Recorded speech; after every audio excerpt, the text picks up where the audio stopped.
Bismillahirrahmanirrahim. Ya, mohon maaf, kita akan mic-nya sebagian akan kita tutup dulu ya, supaya seluruh rangkaian bisa terdengar jelas. Nanti pada waktunya pada saat tanya jawab silakan dibuka kembali mic-nya. Bismillahirrahmanirrahim. Ya.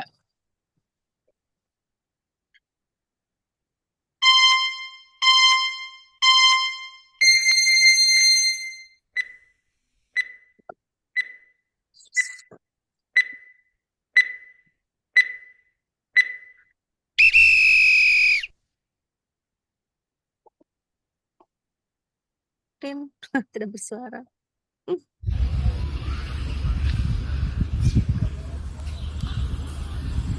Mau bisnis sukses, kok tidak mau membangun rumah tangga dengan serius? Seperti orang yang bermain-main, tapi bermain sendirian. Dalam satu rumah tangga, ada dua nahkoda. Kebayang bagaimana energi yang keluar. Tentu, kalau kita mau serius dalam sukses bisnis, maka jangan lupa, bangun rumah tangga dengan serius, jangan main-main, jangan sambilan. Karena suksesnya rumah tangga, harmoni di bagian rumah tangga itu akan memberi energi yang sangat luar biasa untuk meraih sukses bisnis. Saatnya kita belajar family mastery, ilmu untuk membangun rumah tangga yang harmoni. Alhamdulillahirrahmanirrahim. Bapak Ibu semuanya, itulah tadi sepintas dari sebagian kecil dari matematika yang disampaikan oleh Pak Ustadz Arif selama ini. Dan izin saya memperkenalkan Pak Ustadz Arif. Itu lengkapnya adalah Pak Ustadz Arif Abu Syamil, berdomisili di Banjarnegara, Jawa Tengah. Ya, kita lengkapin dengan petanya biar terbayang ya, Jawa Tengah itu ada di Banjarnegara ada di sebelah mana. Posisinya ada di Jawa Tengah bagian selatan ya, dekat selatannya Purwokerto atau masih kelompok Banyumas. Jadi ada sedikit ngapak-ngapaknya ya, daerah grupnya Banyumas. Beliau mempunyai 4 anak, belum punya cucu. Dan beliau adalah founders dari Family Mastery, kemudian Bina Hati Adventure, dan juga Pesantren Bisnis Indonesia dan Rumah Makan. Baik, tidak berlama-lama lagi, marilah kita mulai seluruh rangkaian acara. Ini berikut saya sampaikan dulu rantaunya ya. Tadi pembukaan sudah dan kemudian nanti Pak Ustadz Arif akan membuka materinya pagi ini. Kemudian nanti setelah itu akan diisi dengan beberapa pengumuman. Dan setelah pengumuman kita akan ada tanya jawab dan terakhir dengan materi. Kita punya Yel ya Bapak Ibu, namanya Family Mastery Sukses di Dunia Bersama di Surga. Boleh bersama-sama Bapak Ibu? Ya, Family Mastery Sukses di dunia bersama di surga. Oke, Bapak Ibu, itu adalah Yel kita ya. Nanti suatu ketika atau di sesi tertentu kita akan mengulang lagi Yel ini. Baik Bapak Ibu, salah satu kutipan yang bisa kita ambil adalah Al-Baqarah 187. Allah telah menciptakan untuk kamu berpasangan dari jenis kamu sendiri, bukan dari jenis siapa-siapa ya. Manusia, sama-sama manusia. Jenis kamu sendiri agar kamu hidup tentram bersama mereka. Jadi kita ini sudah diciptakan pasangan. Nah, Allah telah melimpahkan kasih sayang dan kasih sayang di antara kami. Apakah kita memanfaatkan kasih sayang itu dengan benar? Yuk, kita sama-sama kita dalami pada hari ini. Silakan Pak Ustadz Arif, monggo silakan untuk memulai rangkaian acaranya. Oke, bismillahirrahmanirrahim Pak Yan. Kita ketemu lagi dan izinkan saya menyampaikan beberapa bahasan dan moga-moga nanti menjadi pelajaran buat kita semuanya. Cek bismillahirrahmanirrahim. Assalamualaikum warahmatullahi wabarakatuh. Waalaikumsalam warahmatullahi wabarakatuh. Alhamdulillahirabbil alamin. Qala subhanaka la ilma lana illa ma 'allamtana innaka antal alimul hakim. Allahumma shalli ala Muhammad wa ali Muhammad. Alhamdulillahirabbil alamin. Alhamdulillah Bapak Ibu sahabat, di pagi ini kita bisa belajar secara virtual tentang bagaimana how to sakinah, how to harmoni. How to be harmoni ini adalah sesuatu yang memang dirindukan setiap rumah tangga. Bahkan ketika mereka menikah, mereka itu sampai didoakan. Kalau di Jawa pakai istilah mimilan mintuno, itu kan kayak Yusuf dan Zulaiha, kayak baginda Nabi Muhammad sama Khadijah Kubro. Pokoknya doanya semuanya intinya supaya harmoni, bahagia gitu. Nah, kenyataannya banyak orang yang sudah berumah tangga tidak cuma setahun 2 tahun, bahkan sampai usia nenek-nenek kayak kakek itu masih berantem terus kan gitu. Bukannya nggak boleh gitu, tetapi Silakan next. masalah adalah tidak ada bahagianya ketika kita itu konflik di rumah tangga kan gitu. Kecuali kalau berantemnya itu hanya untuk canda-candaan untuk memberi kebahagiaan. Tetapi yang jadi masalah kan biasanya konflik rumah tangga itu nanti berdampak pada kejiwaan di pasangan dan di anak-anak kita. Nah, Bapak Ibu sahabat, pagi ini kita akan berusaha untuk menyampaikan, dan kita pada seri ini saya nyampaikan tentang materi yang sangat urgen. Banyak rumah tangga pasangan ya itu yang seperti naik pohon pinang. Di dalam arena lomba 17-an panjat pohon pinang itu kayaknya tim gitu, kayaknya tim naik itu, ada yang rela diinjak, ada yang rela dorong, ada yang rela di bawah gitu kan, ada yang tugasnya naik ke atas.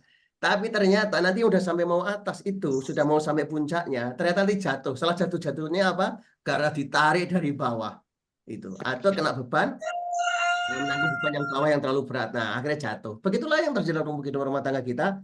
Berpasangan bukan menjadi support system untuk sukses, malah jadi beban dan saling menjatuhkan. Nah, kita kesempatan ini Pak Ian, kita akan coba menyampaikan beberapa bahasan. Nah, salah satunya bahas tentang bagaimana kita tentang Hawadha Sakinah ini. Bismillah, Pak Ian, mohon izin kita sampaikan. Monggo silakan Pak Ustadz. Ya. Mudah-mudahan share screen-nya lancar ya. Ya. Bismillahirrahmanirrahim. Ya, oke, share screen sudah terlihat Pak Ustadz. Monggo Ya. lanjut. Kita akan mulai Pak Ian. Memahami makna pasangan dan memaksimalkan potensinya. Nah, yang pertama bahasan kita ini nanti ada bicara tentang pasangkan. Tapi ternyata yang lebih menarik lagi, kita itu dipasangkan. Jadi itu di luar kuasa kehendak kita. Maka ada istilah slogan kita itu apa namanya, jodoh itu nggak mungkin ketukar. Nggak mungkin ketukar. Meskipun ada yang dilamar kakaknya yang dapat adiknya ya, tapi nggak mungkin ketukar kan gitu.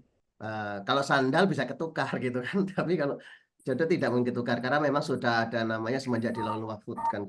Nah, yang kedua yang kita nanti belum belajar ada tentang makna berpasangan itu sendiri.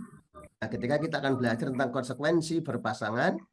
Nah, yang keempat kita belajar tentang potensi pasangan itu supaya kita bisa lebih mengenalnya, dan kemudian bisa memaksimalkan potensi pasangan itu. Nah, tentu untuk support sukses kita. Nah, yang terakhir tentang how to be super couple. Nah, bagaimana menjadi pasangan yang hebat, bisa menjadi pasangan yang harmoni, yang saling menguatkan, saling mendukung, sehingga sukses di dunia dan kelak di surga itu sama-sama. Karena ada orang yang di dunia itu sukses, tapi di surga ternyata dengan pasangan nggak sama-sama. Dan itu ada yang satunya di neraka, ada yang di surga, ada yang dua-duanya di neraka malah kan gitu. Nah, inilah yang kemudian kita berharap kita itu di dunia ya sukses bareng-bareng, lalu kemudian di surga juga sama-sama kan gitu. Nah, salah satu fungsi daripada pasangan harmoni memaksimalkan potensi nanti bisa menjadi support system untuk sukses di dunia, dan tentu karena masing-masing ini berperan dan menjadikan sebuah lahan perjuangan, lahan ibadah, ya insya Allah akan masuk surga bareng-bareng. Nah, kita akan mulai pembahasan kita yang pertama. Kita itu dipasangkan. Nah, ini kita langsung belajar. Nah, Allah mengatakan di dalam Quran tadi disampaikan Pak Ian, dan ini ayat favoritnya para apa namanya penceramah ya, khotib-khotbah nikah ya. Wa min ayatihi an khalaqalakum min anfusikum azwaja litaskunu ilaiha wa ja'ala bainahum mawaddatan wa rahmah inna fi dzalika laayatil liqaumin yatafakkarun. Quran surat Rum ini itu salah satu inti ayat di Family Mastery. Di antara tanda-tanda kekuasaannya ialah kan, dia menciptakan untukmu istri-istri dari jenismu sendiri. Jadi Allah yang menciptakan, an khalaqalakum min anfusikum. Aku al-khaliq yang maha pencipta, menciptakan untukmu. Kan gitu. Nah, berarti memang kita itu dipasangkan gitu. Nah, di sini ajwaja ya kita tarik ya. Ajwaja itu ternyata makna di ayat-ayat yang lain dijelaskan ajwa itu maknanya pasangan. Nah, itu yuk kita lihat. Kita itu dipasangkan karena ajwaja itu. Nah, coba Allah mengatakan ini di dalam Quran surat Toha. Wa min kulli syai' khalaqna zaujain la'allakum tadhakkarun. Coba bayangkan Bapak Ibu sahabat, segala sesuatu Kami Ya ini Allah. Allah, aku ciptakan berpasang-pasangan. Dan maksudnya itu tadi untuk tadakarun, untuk kita berzikir, mengingat Allah, mengetahui kebesaran Allah dan seterusnya. Jadi memang kita itu dipasangkan. Ya, sekali lagi kata kuncinya kita itu dipasangkan. Siapa yang memasangkan? Allah. Kan itu. Siapa yang memasangkan? Allah. Maha suci Allah yang telah menciptakan pasangan-pasangan semuanya. Kan itu. Jadi kalimat azwaja itu memang ditafsiri di banyak ayat yang lain itu pasangan, bukan sekedar istri, tapi pasangan. Kenapa? Coba ini lihat ayat berikutnya. Baik dari apa yang ditumbuhkan oleh bumi. Coba bayangkan, yang di bumi itu berpasangan, bukan beristri ya. Dan dari diri mereka sendiri. Nah, maupun dari apa yang tidak mereka ketahui. Ini lagi-lagi makna azwaja kita pahami, kita amani pasangan. Kita itu dipasangkan. Coba lihat lagi. Dan sesungguhnya dialah yang menciptakan pasangan laki-laki dan perempuan. Gitu. Jadi tidak azwaja di sini maknanya pasangan, bukan sekedar menciptakan istri laki-laki dan istri perempuan, tidak. Kan gitu. Nah, kita lanjutkan lagi. Kita itu dipasangkan. Allah mengatakan di dalam Quran surat Al-Furqan ayat 74 ketika doa ya. Seperti itu. Wahai Tuhan kami, anugerahkan kepada kami pasangan dan keturunan dari kalangan kami sebagai penyenang hati dan jadikanlah kami imam bagi orang bertakwa. Rabbana hablana min azwajina wa dzurriyyatina qurrata a'yun waj'alna lil muttaqina imama. Jadi sekali lagi kita itu dipasangkan. Siapa yang memasangkan? Allah Al-Khaliq yang Maha Pencipta. Allah yang memasangkan. Maka konsekuensinya nggak mungkin salah pasangan. Nah, oke. Nah, kalau gitu kita itu dipasangkan Bapak Ibu. Karena Allah sudah menegaskan di surat Az-Zariyat. Dan dari segala sesuatu kami ciptakan berpasang-pasangan agar kamu mengingat kebesaran Allah. Ula syai' itu segala sesuatunya dipasang-pasangkan. Nah, maka kita sekarang belajar tentang makna pasangan. Kalau begitu kita ini dipasangkan, maka kita sekarang belajar tentang makna pasangan. Yang pertama, kita ulangi lagi nih materinya, resume, tapi untuk dasar. Pasangan itu paradoksal. Banyak istri, banyak suami yang tidak mengerti tentang hal ini, akhirnya mereka mengalami disharmoni di rumah tangga. Padahal Allah tadi itu menciptakan pasangan, bukan kembaran. Allah menciptakan Adam dan Hawa, ini pasangan, bukan Adam dan John. Kalau Adam dan John itu kembaran, kan gitu. Kan itu. Ada lagi apa? Jono dan Joni, meskipun mereka kembar identik itu, kan gitu. Tapi namanya tetap beda. Nah, Bapak sahabat, pasangan itu paradoksal. Ciri paradoksal, nah ini yang menarik. Satu, bertolak belakang. Bayangkan, Bapak Ibu itu lahir dari latar belakang berbeda, tentu dengan pola pikir berbeda, pendidikan berbeda, bahkan kadang hobi pun berbeda, keinginan pun berbeda. Nah, kok kepinginnya sama, kepinginnya kembar. Nah, kan lucu. Nah, jadi pasangan itu paradoksal. Contoh, pasangan itu contoh katanya saya sebutkan sandal. Sandal itu satu ke kanan, satu ke kiri. Ini paradoksal, tolak belakang. Kan itu. Kaki, satu di kanan, satu di kiri. Ini paradoksal. Apalagi mur sama baut, yang satu lancip, yang satu bolong. Nah, ini pasangan.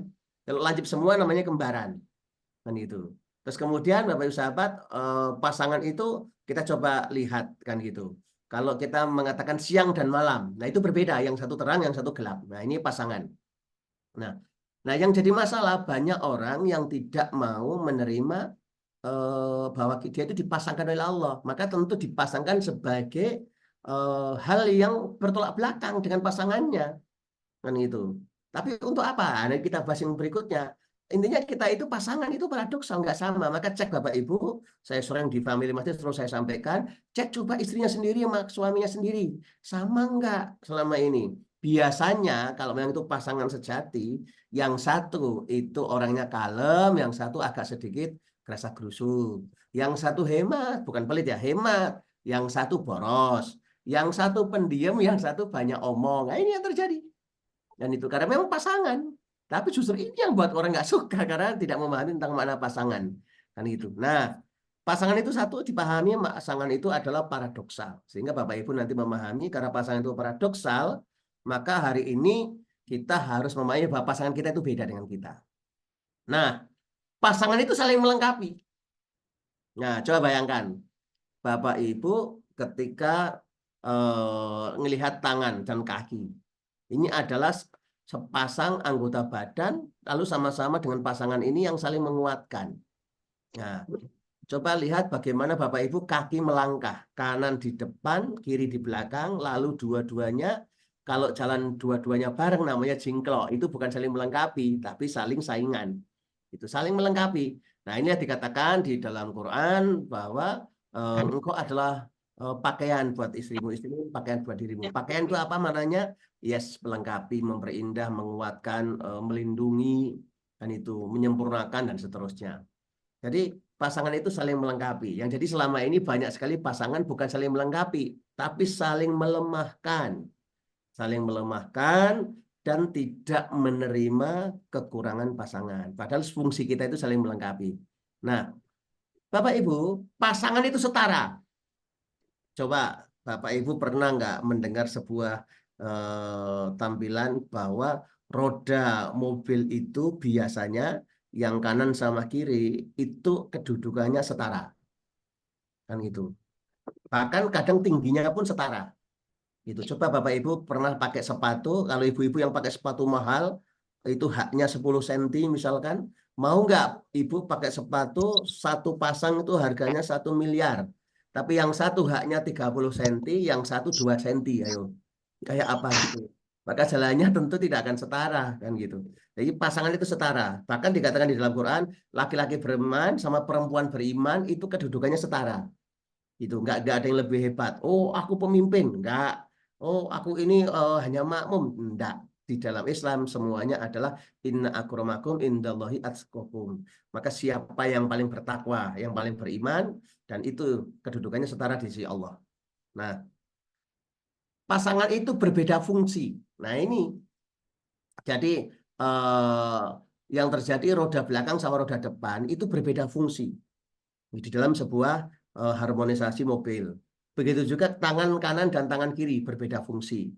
Mata untuk melihat sebagai sebuah pasangan di dalam kepala kita, telinga untuk mendengar, mulut untuk mengunyah, berbeda fungsi. Dan itu, tapi satu harmonis. Pernah Bapak Ibu mendengar sebuah organ tubuh yang namanya, mohon maaf, apa itu? Organ tubuh kita yang mengeluarkan kotoran ketika BAB, lalu itu malfungsi, tidak mau mengeluarkan angin dari perut kita. Apa yang terjadi Bapak Ibu sahabat? Perutnya luar biasa, matanya merah, gigi gemeretak, itu muka merah padam. Setelah diteliti ternyata fungsinya cuma satu. Nah itu, organ tubuh kita itu tidak mau mengeluarkan angin dari bawah gitu. Ya ini, jadi sebetulnya meskipun dia nggak kelihatan, tapi dia fungsinya melengkapi kita. Dan fungsinya berbeda dengan mata, dengan telinga, dengan pipi, dan seterusnya gitu. Jadi pasangan itu berbeda fungsi. Kalau sampai satu fungsi, itu bukan pasangan, itu namanya kembaran. Itu. Karena Allah mengucapkan pasangan untuk berbeda fungsi. Laki-laki, perempuan, itu berbeda fungsinya. Nah, inilah di sini orang-orang LGBT yang tidak memahami tentang fungsi pasangan. Nah, pasangan itu sebagai cerminan diri. Bapak Ibu, dikatakan bahwa laki-laki beriman untuk perempuan beriman, laki-laki pezina untuk perempuan pezina. Begitu juga sebaliknya. Ini memang cermin diri. Yang itu. Jadi selama ini kita sibuk melihat diri kita baik, tetapi kita lupa bahwa kita itu adalah cermin dari pasangan kita. Sehingga kita sibuk merendahkan pasangan kita, padahal pasangan itu cerminan dari diri kita. Nah, pasangan itu amanah. Nah, ini yang kemudian harus kita belajar bersama-sama. Pasangan itu adalah Allah kasih amanah di dalam diri kita untuk nanti diminta pertanggungjawaban di akhirat. Jadi Bapak Ibu, makna pasangan itu adalah satu karena kita tolak belakang, parasodal itu, dan fungsinya adalah melengkapi, kedudukannya setara, dan pasangan itu berbeda fungsinya. Pasangan sebagai cerminan diri, jadi jangan merasa lebih baik dibandingkan pasangan kita, atau sibuk saling nyalahkan tok. Nah, pasangan itu amanah. Nah, sekarang kita ngelihat Bapak Ibu sahabat, konsekuensi berpasangan. Yes, konsekuensi berpasangan.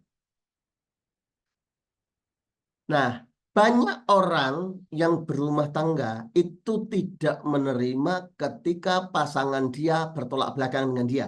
Atau nggak sesuai dengan selera dia. Nggak sama hobinya, nggak sesuai dengan habitnya dia. Atau sibuk untuk melihat kekurangan pasangan. Bapak Ibu, sering kejadian Dan ini cek aja, tanya aja di para psikiater, para psikolog, atau di para hakim-hakim agama yang menasihati pasangan yang sedang konflik rumah tangga. Ternyata salah satu penyebab konflik rumah tangga yang terbesar banget itu bukan karena tidak saling mencinta, bukan karena nggak selera, bukan nikah karena dipaksa, tapi salah satunya karena tidak menerima konsep bahwa pasangan itu adalah paradoksa. Bayangkan, Ibu, Bapak perhatikan, seorang istri yang memang dari sononya itu kan diberikan sebuah potensi oleh Allah untuk bicara banyak bicara. Sementara dia sibuk dengan rutinitas yang terbatas di rumah tangga. Sementara suami sibuk ke sana kemari menghabiskan energi dan potensi kata-katanya. Pulang ke rumah sang suami tidak punya banyak cadangan kata-kata, istrinya masih punya banyak cadangan kata-kata yang nggak terlampiaskan. Nah, yang terjadi apa? Ada pernah kejadian suami itu nggak tahan dengan istrinya gara-gara istrinya tukang ceramah. Kalau setiap suaminya pulang, itu suaminya mesti ceramah nggak habis-habis, nggak putus-putus. Dan tanya aja apa ada para suami. Kan gitu. Padahal secara kenyataan, omongan istri itu tidak bermutu di hadapan suami. Sebaliknya juga sama, omongan suami itu nggak bermutu di hadapan istri. Banyak istri yang punya suami hebat, pembicara, trainer, motivator, ustadz, penceramah gitu. Tapi suaminya itu ngomongin ribuan wanita, itu banyak yang berubah, banyak yang nurut. Tapi ngomongin istri sendiri belum tentu. Ada hijab di situ. Sebaliknya, sang istri ketika yang ngomong suaminya orang lain, siapapun dia, entah namanya motivator, guru, trainer, atau apapun gitu, seolah-olah kayak wow, hebat gitu loh. Padahal ceramah juga gitu. Nah, ini ada hijab. Kenapa? Salah satunya karena di antara kita tidak bisa menerima eh, kekurangan pasangan. Malah kita berbeda. Sehingga akhirnya sang suami ketika pulang mendapat istrinya banyak ngomong dan sementara dia sudah kehabisan kata-kata, akhirnya yang terjadi dia nggak tahan rumah tangga, salah satunya kecewa gitu bahwa ternyata istriku adalah tukang ceramah, radio bodol sampai istilahnya kayak gitu. Nah ini yang terjadi. Dia maunya punya istri yang pendiam, yang gak banyak ngomong. Kalau saya pulang ke rumah itu ya jangan disambut dengan ceramah. Saya maunya ketemu sembodra yang lemah lembut, kalem, nggak banyak ngomong. Malah ketemunya Drusosono, kan gitu. Nah, padahal Bapak Ibu sahabat, eh, kita itu berbeda memang. Salah satunya berbeda itu nanti kita cek di berikutnya di pasangan, di fungsi pasangan atau di potensi pasangan. Kan gitu. Sehingga sangat memprihatinkan seorang suami yang sibuk mengeluh tentang kekurangan istrinya atau seorang istri yang sibuk mengeluh tentang kekurangan suaminya. Dia tidak menerima. Padahal tidak ada istilah istri ideal. Nggak ada istilah suami ideal. Dan itu adanya cuma di apa namanya pranikah. Jadi kalau masih belum nikah, mau calon istri atau calon suami itu, atau kondisi masih PDKT itu memang ini calon istri ideal, calon suami ideal. Tapi ketika dia sudah nikah, yang terjadi kekurangan istri, kekurangan suami itu kelihatan semuanya. Sampai mohon maaf, cara tidurnya, makannya, omongannya, semua kelihatan semuanya oleh suami itu. Nah ini yang terjadi. Nah, maka di dalam ilmu berpasangan ini, perhatikan satu kata kalimat kuncinya.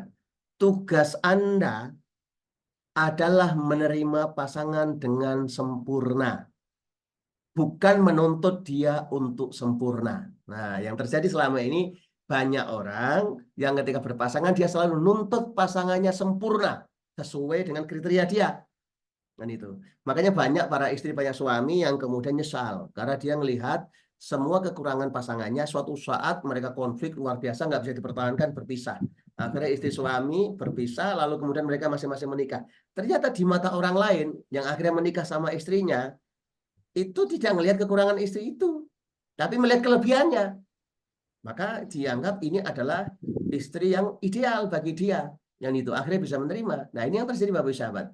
Karena kata kuncinya, konsekuensi kalau kita berpasangan harus siap menerima kondisi yang namanya paradoksal. Nah, jadi ketika ada seorang istri, dia kalangannya dididik dengan rapi, tertib, lembut, tiba-tiba dia menikah dengan seorang suami dari latar belakang orang lapangan, apa namanya, keras atau dari kalangan militer dan sebagainya gitu dan nggak terima, itu masalah. Atau sebaliknya, suami yang terbiasa di lapangan, beras, apalagi terdidik ala komando, ala militer, atau saya dulu itu, terus ketemu dengan istri yang dari kalangan bangsawan, yang lemah lembut, gemulai, tertib, kalem gitu, nggak sabaran gitu. Nah, ini. Nah, itu nanti salah satu penyebab konflik rumah tangga, karena tidak menerima pasangan yang berbeda. Dengan itu. Nanti dipermasalahkan sampai masalah adat dan seterusnya. Nah, berikutnya, konsekuensi berpasangan harus siap untuk saling melengkapi kayak pakaian tadi itu.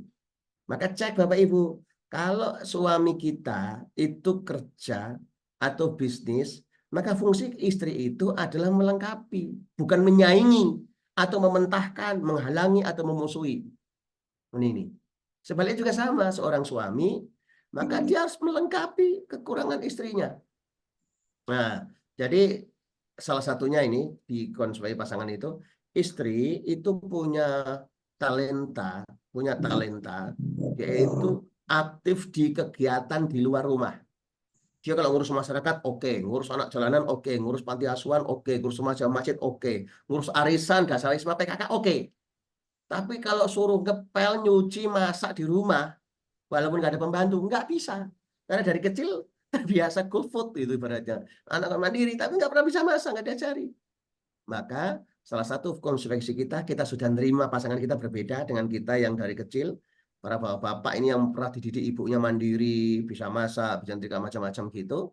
Meskipun dia juga santri, ngaji, bahkan setelah dewasa jadi ustadz, ceramah, tapi masih pintar masak.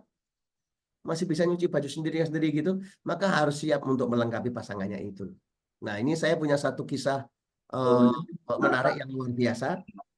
Ada seorang perempuan, yang perempuan ini cantik jelita, solihah, insya Allah. Nah, saya dapat kisah ini luar biasanya apa? Dia menikah dengan laki-laki yang biasa-biasa saja, nggak alim, dan itu. Tapi laki-laki ini bertanggung jawab, bekerja keras, dan sibuk dengan bisnisnya untuk cari nafkah halal buat keluarganya. Sementara laki-laki ini sangat bangga dan bahagia punya istri yang cantik, yang kalem, yang solihah. Nur gitu. Nah, sehingga mereka harmoni rumah tangganya, saling mencintai, saling mendukung, saling melengkapi. Nah, suatu saat sang istri, ini pengantin baru, sang istri itu ngomong sama suaminya, Mas, kalau aku punya permintaan boleh nggak, Mas? Ada apa, Dek? Ini, Mas, adik kan di rumah terus, sementara nggak bisa dampingi Mas bisnis. Bisa nggak, Mas, selama Mas di rumah, atau nanti ketika Mas pergi lewat telepon, Mas nemani adik. Apa, Dek? Mas, adik kepengen belajar ngapalin Quran. Bapak Ibu sahabat, nah terus gimana? Karena sang merasa bahwa suami itu nggak pernah masuk pesantren, bahkan pesantren kilat aja nggak pernah kan, itu hanya sibuk usaha kerja dari mulai muda gitu. Ya, kalau ibadah dia hanya ibadah yang wajib-wajib, tapi tetap dilakukan. Tapi kalau hal tentang agama dia nggak pintar, nggak alim. Sementara istrinya ini dia lulusan pesantren. Apa kata istrinya? Mas, adik kan sekarang banyak waktu, mumpung sekarang udah nikah. Gimana Mas kalau adik ini ngapalin Quran? Tapi bareng-bareng sama Mas ya, kita belajar bareng ngapalin Quran. Caranya gimana, Dik? Ya kalau nanti Mas pulang ke rumah, pas sampai di rumah sama adik 5 menit, 10 menit kita ngapalin satu ayat. Nanti kalau Mas pergi, Mas telepon adik, nanti ketika telepon Mas satu ayat itu dihafalin, disampaikan adik dengarkan. Nanti gantian adik nelpon Mas, ketika nelpon adik nyampaikan satu ayat yang sudah adik hafalkan, Mas dengarkan. Oke, sepakat, Dek. Suaminya mau, ini permintaan baik dari istrinya dan tidak memberatkan dia, nggak apa-apa lah. Dia pikir toh selama ini aku memang nggak pernah belajar agama dengan serius dan sekarang istriku mau ngajak belajar bareng-bareng, ya ayo kan gitu. Maka akhirnya dengan segenap kekurangannya, suami itu mulai dari belajar dengan mahrajnya yang benar sama istri, saling melengkapi, dan tiap hari istri itu setia untuk mengetuk jadwal hafalan suami, membetulkan, menyimak, dan minta hafalan dia juga dikoreksi sama suami, didengarkan, dan seterusnya. Terus kejadian itu bertahun-tahun berlalu. Dan mereka istiqomah ngapalin Quran setiap hari pasangan suami istri itu. Ketika tidak berdua di rumah, saling pindah pisah antar kota, mereka pakai telepon. Singkat cerita, setelah sekian tahun gitu, sang istri sama sang suami bisa hafal Quran. Mereka jadi hafiz mereka bisa hafal Quran, dan dua-duanya ikut peresmian, lalu diwisuda di dalam sebuah acara seremonial dan mendapat sertifikat ijazah bahwa mereka hafal Quran 30 juz suami istri ini. Nah, Bapak Ibu, saya ceritakan ketika sudah hafal, suaminya bangga luar biasa. Dia yang tadinya itu bodoh di dalam agama, nggak pernah belajar agama, nggak pernah mondok dan seterusnya. Dan itu, bahkan tadinya nggak ngerti tentang bacaan Quran, dengan kesabaran ditemani sama istrinya, dia belajar sungguh-sungguh. Dan memang tadinya punya keinginan kuat, aku nggak mau kalah sama istri yang dari pondok. Dia belajar, dan istrinya juga ternyata ngajak belajar bareng. Alhamdulillah dapat ijazah, bahwa dinyatakan suami istri hafiz 30 juz, maka suaminya bangga luar biasa. Maka suatu hari suami pergi ke rumah mertua. Lalu sampai di depan mertua, sang suami ngomong dengan bangga, ayah, hari ini ada hari membanggakan di keluarga kami. Ada apa, kata ayahnya? Saya dan istri ayah barusan, gitu, dan adik barusan diwisuda. Kami sekarang udah resmi hafal 30 juz. Ayahnya bengong. Ayah mertuanya bengong. Hah, hafal 30 juz? Iya, ayah. Kan sebelum nikah aku nggak ngerti apa-apa. Ngaji Quran aja nggak ngerti. Tapi aku belajar ngapalin Quran sama adik ayah, sama istri. Dan itu. Dan sekarang istri juga sama. Dia belajar hafalan Quran sama saya dan sekarang sudah hafal 30 juz. Tiba-tiba sang mertua ngomong, "Nak, apa kamu tidak tahu? Ada apa ya? Istrimu itu sebelum menikah dengan kamu, dia sudah hafal 30 juz Quran." Suaminya gantian bengong. Ternyata sang istri itu tidak cuma nyalahkan, kamu nggak pernah di pondok, kamu nggak ngerti itu. Tapi dia tahu fungsinya. Bahwa aku adalah pasangan, sementara dia belajar, dia ngaji, dia hafizah, dan suaminya jangankan hafal Quran, baca Quran aja nggak bisa saat itu. Maka istrinya dengan lembut, dengan bijak mengatakan, dan dia sadar dengan konsekuensi pasangan ini, maka dia mengatakan, "Mas, aku ingin hafalan Quran, yuk belajar bareng yuk." Nah gitu. Jadi istrinya melengkapi suaminya yang tadinya nggak hafal Quran menjadi bisa hafal Quran. Ini konsekuensi berpasangan. Nah ini yang terjadi. Banyak konsekuensi rumah tangga itu salah satunya adalah menghargai pasangan dengan hak dan kewajibannya, dan konflik rumah tangga itu terjadi kebanyakan karena ini. Tidak menghargai pasangan baik hak maupun kewajibannya. Nah ini yang terjadi Bapak sahabat. Seorang istri yang tidak menghargai pasangannya tentang hak dan kewajibannya. Apa yang terjadi Bapak Ibu sahabat? Maka banyak para istri yang menghambat karir dan bisnis suami. Dan banyak para suami yang menghambat karir dan bisnis istri. Ini yang terjadi. Padahal sama-sama halal, tapi karena dia tidak dihargai, meremehkan dan seterusnya. Dan itu termasuk untuk dilengkapi ini. Nah, Bapak Ibu, ini akibat yang ketiga ini, yaitu tidak ridho dengan job dan peran diri. Seorang istri di dalam konsekuensinya sebagai istri di dalam terminologi bahasa Islam itu adalah sebagai makmum.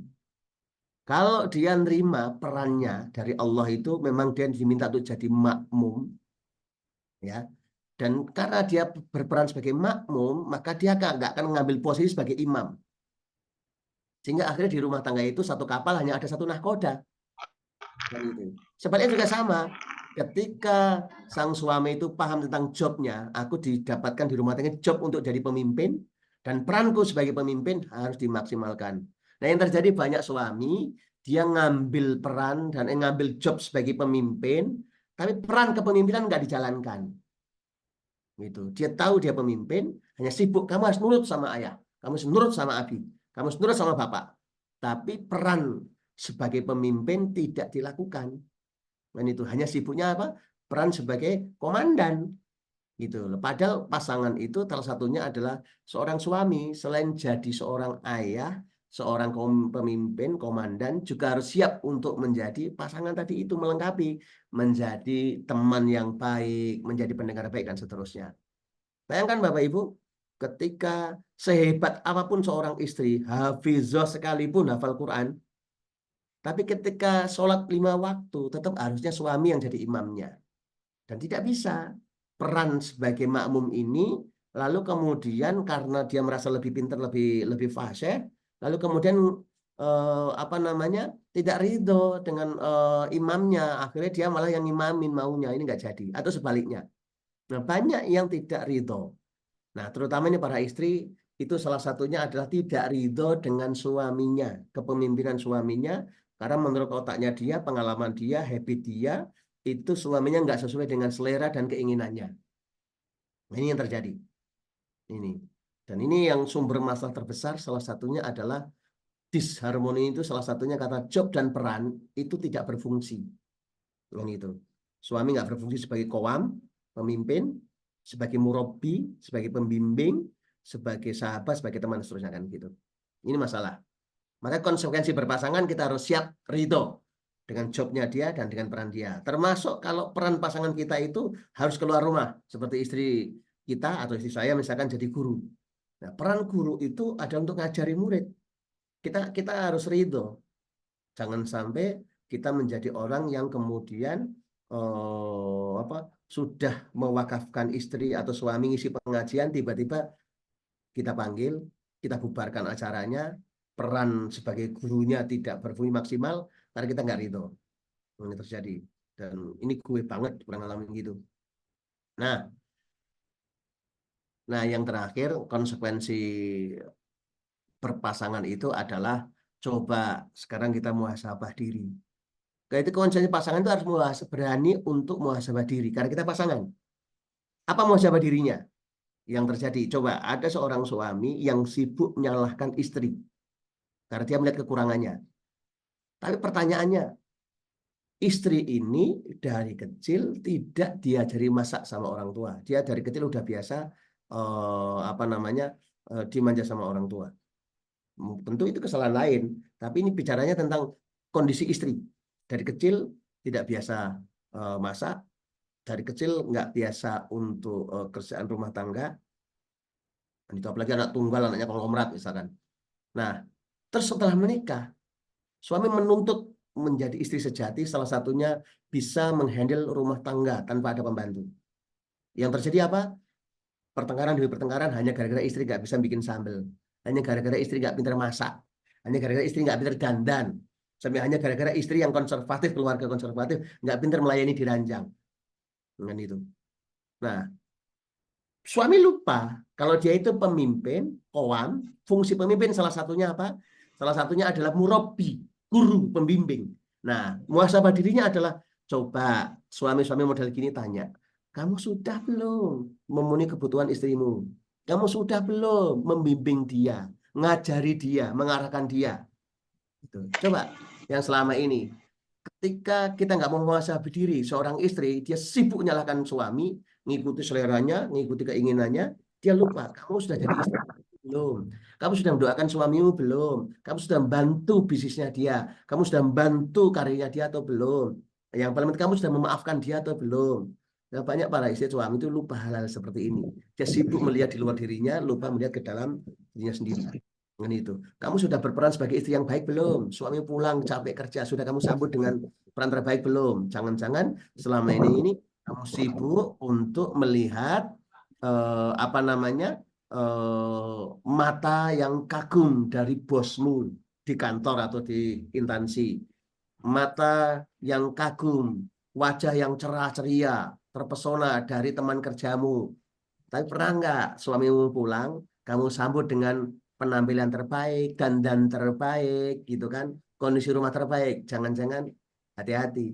Karena banyak para istri, ketika dia jadi karyawan, dia sibuk memajang diri, bersiap untuk nyambut pimpinan baru, bos baru. Banyak para suami, ketika jadi karyawan, jadi mitra, menerima investor, menerima atasan, teman kerja, yang itu adalah istrinya orang lain. Tapi mereka memang atasan kita, atau investor kita, atau mitra kita. Tapi kita untuk ketemu dia aja, yang istrinya orang lain ini, kita dandan terbaik, penampilan terbaik, kan gitu. Sementara ketemu istri, penampilannya acak-acakan, kondisi wajah kusut, tidak ceria, dan sebagainya. Coba muhasabah diri dulu. Jangan-jangan kita selalu sibuk menyalahkan. Nuntut istri cantik, kita sendiri tidak berpenampilan elegan. Nuntut suami sempurna, tapi kita sendiri nggak berperan sebagai istri yang baik. Hati-hati. Yang banyak pasangan itu bermasalah di sini.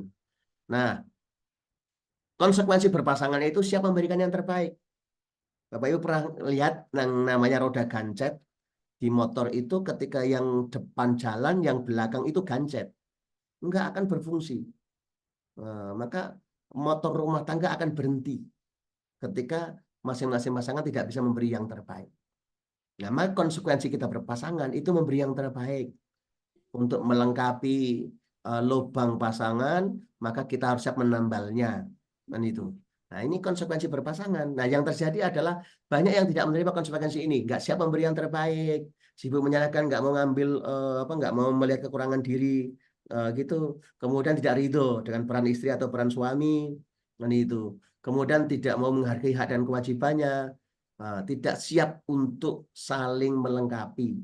Bapak Ibu, saya pernah satu kisah di mana saya waktu itu sering pulang ke rumah dalam kondisi lapar. Sementara menurut saya saat itu di awal-awal rumah tangga, istri saya nggak pinter bikin sambal. Lalu saya paling suka sekali dengan sambal. Apa yang terjadi? Saya saat itu hanya sibuk menyalahkan istri saya. Saya baru sadar setelah saya memahami tentang makna murabbi, bahwa Qawam itu ternyata salah satu fungsinya guru, pembimbing. Maka kemudian saya berpikir bagaimana melengkapi istri saya yang nggak pintar masak. Akhirnya saya kursuskan masak. Saya dari masak, minta rasakan masakan gitu. Akhirnya istri saya trial error sekian lama. Akhirnya terciptalah hari ini istri ideal yang pintar masak buat saya. Resikonya akhirnya memang tetap ada dampaknya. Apa dampaknya? Saya jadi gendut karena gitu yang terjadi. Karena istri saya masak terus buat saya gitu. Nah kemudian tidak bisa menerima kekurangan pasangan, maka nggak akan pernah bahagia. Selalu sibuk melihat rumput tetangga lebih hijau. Nah, yang keempat Bapak Ibu, potensi pasangan. Perhatikanlah bahwa pasangan itu harus kita kenal potensinya. Gimana kita bisa memaksimalkan, membantu pasangan melengkapi dan mengambil manfaat dari pasangan kalau nggak tahu potensinya. Maka kenali ya potensi fisik. Potensi fisik. Nah, ini banyak dikupas oleh Dr. Aisyah Dahlan. Begitu juga saya membaca ini dikupas secara herbalis oleh Dr. Zaidul Akbar. Coba Bapak Ibu, salah satu potensi fisik, ini yang perhatikan, mengenal potensi pasangan. Jadi suami itu didesain fisiknya, itu organ seksualnya itu keluar. Dan itu tidak bisa ketika kondisi emosi suami hilang mood, itu nggak bisa. Dan itu. Nah, sementara istri itu didesain bahwa dia kondisi apapun secara fisiknya itu bisa menerima. Dan itu tanpa mood. Karena memang kondisi istri itu tanpa mood. Dan itu tanpa perlu emosi. Dan itu. Nah, sehingga dengan mengenal potensi ini kita akan paham. Saya cukup kaget baca kajiannya Dr. Zaidul Akbar di saat itu, bahwa ternyata tidak cuma istri perempuan, tetapi yang rutin tiap bulan haid, datang bulan, halangan, ternyata tidak cuma istri atau perempuan. Karena fungsi daripada haid itu salah satunya adalah mengeluarkan emosi, merilis beban-beban emosi, mengeluarkan darah kotor, yang orang bilang darah kotor itu juga pelepasan, selain itu pelepasan beban emosi. Makanya ketika ibu-ibu halangan, biasanya itu emosinya labil. Orang bilang lagi lagi datang tamunya gitu kan. Tapi kenapa? Karena lagi pembersihan itu, rahimnya lagi pembersihan. Lagi pembersihan kayak bumi lagi dibersihkan, gempa bumi goncang dan sebagainya gitu untuk lebih menguatkan. Dan itu kita pahami, itu normal kan gitu. Nah, yang saya kaget adalah ternyata potensi emboli negatif dari suami termasuk fisik dan emosinya itu tiap bulan juga harus rutin dikeluarkan. Bahkan setiap saat harus rutin dikeluarkan sebagaimana perempuan tadi itu. Nah, sehingga Dr. Zaidul Akbar sempat bikin satu kalimat yang bikin kita kaget. Apa itu? Laki-laki juga haid. Enggak gitu. Laki-laki juga, loh kok iya? Iya. Meskipun tidak berupa darah, tapi fungsinya sama dengan perempuan ketika haid itu tadi. Pelepasan fisikal negatif dan pelepasan emosi negatif. Apa itu dirilisingnya? Nah, haidnya perempuan berupa darah kotor tiap bulan, haidnya laki-laki itu adalah ketika dia orgasme. Nah, itu pelepasan semua beban. Pelepasan. Maka ketika suami sedang mood, kepingin pelampiasan, di luar diganggu sama perempuan cantik dan seksi yang hari ini ganggu, dan tertekan ketika emosi suami itu karena banyak tekanan di karir, di bisnis, dan sebagainya, satu-satunya caranya ada dilepaskan beban itu. Secara fisik kan, biar ototnya nggak tegang-tegang, secara emosi, biar beban batinnya lepas. Lah siapa yang wajib melepaskan itu? Yang membantu melepaskan? Ya Allah mendesain yang wajib melepaskan itu istri. Didesain dalam kondisi apapun tanpa emosi, tanpa mood. Memang secara fisik istri itu bisa melayani suami. Itu yang terjadi. Nah, makanya sampai ada istilah di dalam syariat ketika seorang istri menolak suami, ajakan suami, malam itu nolak, sampai pagi dilaknat malaikat. Kenapa? Karena dampaknya luar biasa. Dampaknya fisiknya suami jadi tegang, emosinya suami jadi nggak labil, nggak terlampiaskan. Ujung akhirnya sampai nanti karir, sampai nanti masalah bisnis, sampai nanti masalah terus. Dan ini kacau kehidupan, kan gitu. Nah, meskipun suami itu udah tua, nah itu bahkan durasi di hubungan Anda itu nggak banyak. Ini kalau kita udah kenal potensi masing-masing, kita tahu potensi istriku, kita tahu potensi suamiku, kita tahu kelemahan dan kelebihannya. Maka kita gunakan mengenal potensi masing-masing itu. Sehingga termasuk saya dapat kabar yang tayangan Dr. Reza Dahlan itu bahwa ternyata laki-laki itu dengan istrinya itu ternyata dia langsung tidur. Nah, ini menarik. Ternyata itu memang didesain oleh Allah semenjak dari sononya built-in. Laki-laki itu ketika habis pelepasan itu, maka mereka merasakan sebuah pelepasan emosi, pelepasan fisikal yang itu seperti fly. Nah, kan langsung mereka tidur. Bukan hobinya tidur. Ya meskipun hobinya tidur, tapi memang itu kondisinya. Malah nggak boleh diganggu, kata Dr. Esa Dahlan. Nah, kalau perempuan nggak. Habis itu langsung dia bisa langsung bisa activity. Ini berbeda, karena memang fungsi otak secara fisikal berbeda. Neuroscience-nya berbeda. Dengan itu. Nah, sehingga kita harus mengenal potensi pasangan ini. Termasuk ada seorang suami yang, mohon maaf, stres setengah mati. Karena istrinya ngomongnya nggak pernah bisa berhenti. Nggak pernah bisa berhenti. Saya kalau ketemu itu ngeri, ngeri banget itu. Tapi setelah tahu potensi istrinya seperti itu, omongannya banyak luar biasa, nggak habis-habis kan entek. Maka kemudian setelah tahu potensi itu, suami melengkapi, memaksimalkan potensinya, mensupport. Apa? Istrinya diminta jadi pembicara publik. Istrinya diminta untuk ngisi acara di arisan, ngisi acara di apa namanya pengajian, ngisi acara seminar, dampingi dia, berbicara. Lah, akhirnya potensi istrinya itu dilampiaskan di situ. Karena dia udah tahu, oh istriku potensinya ini. Dan itu. Nah, dilengkapi. Nah, kelengkapi itu maksudnya kalau memang potensi istri atau suami itu kurang, ya ditambahi. Tadi contohnya kurang pinter masak, tambahin, ajari masak. Kurang pinter dandan, ajari, ditambahin. Jangan cuma salah-salahkan tok. Apalagi para istri, mohon maaf banget. Ini nggak peduli orang umum, orang kota, orang desa, orang pesantren atau orang mahasiswa, orang kampus. Kadang mereka nggak ngerti, nggak pinter servis di ranjang. Jadi tambahin, diajari caranya. Itu semenjak zaman kuno, bahkan di dalam Islam pun diajarkan, Rasulullah pun mengajarkan itu. Kan gitu. Nah, kalau di zaman kita kenal ada ilmu-ilmu, bahkan ada kalau di India ada ilmu kitab namanya Kama Sutra. Tujuannya apa? Ya salah satunya untuk supaya pasangan itu paham gitu. Kadang ada pasangan bodoh juga, nah itu bikin emosi nggak kuat itu. Kurang, tambahin. Kalau lemah, dikuatkan. Nah, jadi potensi pasangan nih yang menikah ya, nikah sudah tua atau menikah ketemu pasangan nikah yang setelah sama-sama sudah janda, nikah lagi udah sama-sama tua. Nah, disinilah terjadi istrinya potensi fisiknya masih kuat, emosinya masih tinggi, sementara suaminya sudah fisiknya udah loyo, udah lemah, emosinya loyo. Karena kita udah kenal potensinya itu, ya dikuatkan. Maka di sini diperbolehkan kadang menggunakan pola hidup sehat, olahraga, diajak untuk olahraga bareng gitu. Kalau perlu ditambah suplemen kan gitu. Itu salah satu fungsinya. Karena satu penyebab konflik rumah tangga ketika memang yang lemah-lemah itu tidak dikuatkan.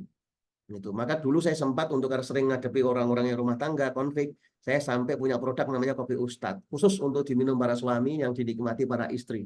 Karena emang itu sibuk nyalahkan atau nggak puas itu. Nah, yang sedikit diperbanyak. Ayo, jadi kita lihat potensinya, sedikit diperbanyak. Dan itu, oh ternyata istriku itu pintar jualan. Ya ayo di support supaya tidak cuma satu toko. Kan ada seorang suami yang istrinya itu senangnya jualan, dan suaminya ini sebetulnya kerjanya bagus. Uangnya banyak, penghasilannya besar. Tapi dia tidak mau mensupport istrinya. Apa yang terjadi? Ya udah, hanya punya satu outlet saja. Tapi kalau dia pintar, malah istrinya dibilang itu, bilang, Dek, tak bikinkan toko lagi ya, tak bikinkan usaha lagi ya. Nah gitu. Dek, kamu daripada ngajar, karena istrinya ini ternyata dari pesantren pinter ngajar, ustazah gitu. Dek, daripada kamu ngajar cuma satu kelas, gimana kalau tak bikinkan pesantren? Kan itu. Gimana kalau kamu ngajar di sana? Artinya apa? Potensi pasangan ini dimaksimalkan. Nah, terus kemudian Bapak Ibu sahabat, untuk memaksimalkan potensi pasangan ini, Bapak Ibu, maka Bapak Ibu harus rela jadi pendorong. Nah, ini yang terjadi. Banyak di antara kita itu malah gembosin, malah ngalangin, malah gandulin. Jadi kita pahami potensi pasangan itu, dorong. Dia pintar ceramah, dorong. Kan itu. Nah, terus dia pintar masak, dorong. Kan itu. Tapi dorongnya boleh nggak menjerumuskan, kan gitu. Jadi ini yang terjadi. Memaksimal potensi pasangan, dorong. Lihat potensinya, dorong. Kan itu. Kemudian ketika dia punya potensi spiritualnya bagus, maka coba dorong. Dek, gimana kalau malam ini tak bantu kamu untuk bangun tengah malam zikir, untuk sholat dan seterusnya. Didorong, dibantu. Nah setelah itu dibantu. Tidak cuma dorong saja, tapi dibantu. Kesulitannya apa? Supaya potensi maksimal. Nah, maka seorang istri yang dia ngajar itu sangat senang ketika suami bisa membantu hal-hal sepele lah, termasuk membantu untuk bikin karya-karya. Ini luar biasa. Nah, kemudian diapresiasi. Pasangan itu memang akan kuat dan dia menguatkan, tetapi jangan lupa dia masih manusia, bukan malaikat atau bukan setan. Maka perlu diapresiasi, itu bagian daripada memaksimalkan potensi dia. Sehingga yang tadinya pasangan kita itu punya prestasi yang biasa-biasa, ketika kita apresiasi, kita akui, top deh. Gitu. Saya pernah punya kejadian ketika istri masak dengan masakan yang biasa-biasa saja rasanya, tapi begitu dia tanya, gimana mas masakannya? Itu diapresiasi karena suami memahami, istri berusaha untuk memasakkan suami, berusaha belajar, berusaha meluangkan waktu walaupun dia nggak benar masak gitu. Diapresiasi, masakannya enak loh, dan seterusnya. Maka yang terjadi, ia akan belajar untuk memperbaiki diri. Bapak Ibu, di potensi pasangan ini, saya melihat 3 ini sangat dibutuhkan untuk mendukung pasangan, dan harus diingat dengan potensi pasangan itu karena kita melengkapi, kita membantu pasangan itu dalam rangka membantu diri sendiri. Nah, terakhir di bahasan kita itu how to be super couple, bagaimana kita menuju menjadi pasangan yang luar biasa. Ya, pertama harus sadari harmoni sakinah itu tidak otomatis, tidak ujuk-ujuk, tidak tiba-tiba. Ada caranya dan seterusnya. Enggak ada otomatis, oh dia dari pondok, oh istriku tuh puluhan tahun, hafizah, suamiku itu dai, penceramah, hafal Quran, guru tahsin. Enggak jaminan. Karena sakinah itu ada kalimat sakinah mawadah warohmah. Nah, sakinah itu nanti menenteramkan jiwa. Ternyata kata dasar sakinah itu sikin, artinya mengeluarkan darah. Artinya apa? Ini pengorbanan setelah ada badai. Itu harus ada pengorbanan. Ada pengorbanan, kemudian di situ kita harus mau mencapai itu dengan sedikit perjuangan. Nah, jadi harmoni tidak otomatis. Ya, makanya orang yang tidak mengupayakan harmoni itu ada ilmunya. Itu ada ilmunya, nggak ngasal. Ada caranya. Jadi ada tahapan-tahapannya. Nggak otomatis ideal, nggak bisa istri kita ideal atau suami ideal tanpa bertahap menuju sempurna. Gitu. Nah, kemudian ada desainnya, ada grand desainnya, rumah tangga yang harus seperti apa, istri seperti apa. Nah, sehingga Bapak Ibu Samad nggak otomatis, nggak tiba-tiba. Dan itu, kalau nggak ngerti ilmunya, nggak ngerti caranya, bahkan tidak menurut desainnya, hati-hati. Saya ingat guru saya mengartikan ketika desain ini adalah ketika lihat orang jalan-jalan, lalu ditanya, mau kemana? Jawaban orang itu kok nggak tahu ya, embuh, pokoknya asal jalan aja. Maka besar kemungkinan dia kesasar. Kemungkinan yang kedua, dia kecapean tanpa mencapai target apa-apa. Dan itu. Karena apa? Kalau mau jalan harus jelas tujuannya, jelas lewat mananya, dan seterusnya, dan jelas apa yang dituju dengan jalan itu. Sama dengan kita lihat di pinggir jalan ada orang sibuk gali tanah, lalu di sekitarnya banyak sekali bahan bangunan. Kita ditanya, mau ngapain? Mau bangun rumah. Lalu kemudian ditanya, lah rumah seperti apa yang mau dibangun? Gimana desainnya? Gimana gambarnya? Dia bilang, embuh, nggak tahu. Maka kemungkinan besar bangun rumah tanpa desain, tanpa gambar, tanpa tujuan yang jelas, itu kalau jadi biayanya mahal atau lama, karena nggak jelas. Mau seperti apa rumah yang dibikin, dengan gitu. Jadi harmoni tidak otomatis, ada ilmunya, ada caranya, ada desainnya, bertahap. Dan semua yang kau lihat kekurangan di pasanganmu itu, nanti kau akan bahagia ketika engkau tahu ternyata tahu dengan ilmunya, tahu caranya, dan tahu gambar seperti apa yang kau inginkan ke depannya dengan jelas. Engkau akan ketemu istri atau suami yang menurutmu ideal. Itu luar biasa.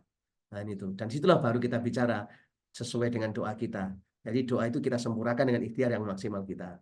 Maka Bapak Ibu, saya mengajak Bapak Ibu yuk sampai nanti kita belajar di Family Mastery, workshop Family Mastery, atau buat Bapak-Bapak, Ibu-Ibu yang belum bisa ngajak pasangan bisa hadir di Pit Stop Live Camp. Insya Allah nanti di bulan Juli kita akan hadir. Di sini adalah ibaratnya orang berjalan di jalan tol yang kelihatannya mulus, atau di balapan, di racing, di balapan mobil sebagainya. Itu kadang-kadang mobil harus berhenti, minggir untuk pit stop. Kenapa? Karena memang supaya untuk mencapai tujuan dan maksimal sampai akhir perjalanan, itu kadang harus ditambah lagi bensin yang sudah habis, harus diganti ban yang sudah aus, atau diperiksa perlengkapan sopirnya. Sama, kalau rumah tangga ini mau harmoni atau diri kita ini mau hebat, maka mungkin hari ini sudah ada aus dengan jiwa kita, aus dengan fisik kita, aus dengan pikiran mindset kita. Maka saatnya kita pit stop. Kita berhenti sejenak, tinggalkan semua kesibukan, 1-2 hari kita bareng-bareng dengan teman-teman kita, yuk mengenal potensi diri kita masing-masing, muhasabah diri, mengenal spiritual kita di dalam acara Pit Stop Live Camp. Ini gabungan antara training, antara outbound, antara spiritualitas. Dan tentu di sini hanya yang mau saja yang akan diajak di Pit Stop Live Camp. Makasih. Waktu selanjutnya saya serahkan kembali kepada host. Silakan Pak Rian. Alhamdulillahirobbilalamin. Terima kasih Pak Ustadz, luar biasa. Bapak Ibu semuanya, apakah suaranya cukup jelas tadi Pak Ustadz? Yeah. Oh, Pak Ustadz kelihatannya kameranya hilang. Oh, Oke. kok kameranya mati sendiri ya, Pak? Ya, sudah, alhamdulillah. Lalu gimana Bapak Ibu? Sudah jelas? Suara jelas ya? Yes. Amin. Nah, Bapak Ibu semuanya, mudah-mudahan kita tadi belajar dari apa yang disampaikan oleh Pak Ustadz. Saya banyak belajar. Mungkin saya yang paling banyak kena ininya nih, kena skakmatnya oleh Pak Ustadz ini. Ya. Saya tidak tahu bagaimana Bapak Ibu semuanya. Nah, coba sebelumnya barangkali kita senyum dulu barangkali ya, supaya kita ilmunya masuk nih. Karena katanya orang yang senyum itu memudahkan kita untuk masuk. Kita berikan senyum kepada kiri kanan kita yang ada di Zoom ini. Nah, silakan, silakan. Bu Penny, Bu Is, Pak Safrullah. Wah, luar biasa. Pak Safrullah udah lama nih kita nggak ketemu Pak Safrullah. Pak Roni, yuk kita berikan senyum yang terbaik. Pak Jonri yang lagi olahraga, monggo silakan. Nggak apa-apa, monggo santai aja lagi olahraga atau lagi apapun. Pak Ambo yang sedang apa ini lagi di mana nih Pak Ambo ya? Pak Bambang silakan. Nah, bagi yang hari ini berpasangan ya berpasangan nonton webinar ini, monggo berikan senyum yang terbaik kepada pasangan kita. Terima kasih karena yang pasangan kita mau menemani kita bersama-sama. Nah, izinkanlah saya untuk menyampaikan beberapa pemahaman sebelum kita lanjut ya materi kita. Bismillahirrahmanirrahim. Terima kasih buat Pak Ustadz. Terima kasih banyak Pak Ustadz. Biasa nih, saya jadi merinding. Kok 6 Juni sih? Oke, nah Bapak Ibu semuanya, bagi yang ingin punya pertanyaan silakan ke nomor WA ini ya, 0822 108656. 0822 108656. Memang kita menggunakan 2 WA untuk penyelenggaraan seperti ini. Yang satu adalah untuk WA Blast, yaitu reminder kepada Bapak Ibu semuanya, itu dari nomor yang satunya lagi. Tapi untuk pertanyaan maupun untuk jawaban dari Google Form itu akan menggunakan nomor WA ini ya, 0822 10865656. Tujuannya apa? Karena supaya tidak tercampur. Atau kalau ingin punya pertanyaan langsung silakan nanti ditulis aja di chat ya, kemudian nanti akan dibacakan oleh atau kalau memang langsung ingin berdiskusi langsung dengan Pak Ustadz, monggo silakan dibuka mic-nya nanti pada saat acara sesi tanya jawab. Bapak Ibu mungkin bertanya, kenapa sih harus hari Minggu pagi jam 7.30 lagi? Nah, Bapak Ibu semuanya, kami sudah pengalaman pada saat sebelum bulan puasa, itu ternyata kesulitan buat teman-teman yang ada di Indonesia Tengah, Indonesia Timur untuk bisa hadir. Ini saya lihat ada beberapa yang di Indonesia Tengah bisa hadir nih sampai saat ini ya. Pak Ambo mau datang, Ibu Andi Tenri ya. Bu Andi Tenri kalau nggak salah ada di Indonesia Tengah juga. Ada beberapa, Pak Jonri juga ada di Indonesia Tengah. Nah, jadi bisa ikut. Karena kalau misalnya malam hari, kesulitan bagi teman-teman yang ada di Indonesia Tengah, bahkan yang di Indonesia Timur. Saya belum lihat nih. Oh, ada Pak Ardi juga dari Indonesia Tengah. Saya belum lihat yang dari Indonesia Timur. Barangkali ada yang bisa bantu saya. Barangkali ada yang hadir dari Indonesia Timur. Ada bisa ditunjuk tangan aja. Yang Indonesia Timur ada. Oke. Yang saya lihat ada beberapa di Indonesia Tengah ya. Oke. Nah, kita menyelenggarakan ini, kita sedang mentes waktu ya hari ini. Ini adalah yang pertama kali setelah kita bulan Ramadan kemarin. Mudah-mudahan ini berjalan dengan baik ya. Setiap bulan kita akan menyelenggarakan acara seperti ini. Kalau tadi kan baru buka dasar-dasarnya ya Pak Ustadz ya. Yeah. Ada beberapa lagi detailingnya, dan ini kalau kita buka pakai offline, ini bisa sampai hampir 2 hari materi ini ya. Nah, hari ini kita kompres menjadi hanya sekitar 1 jam.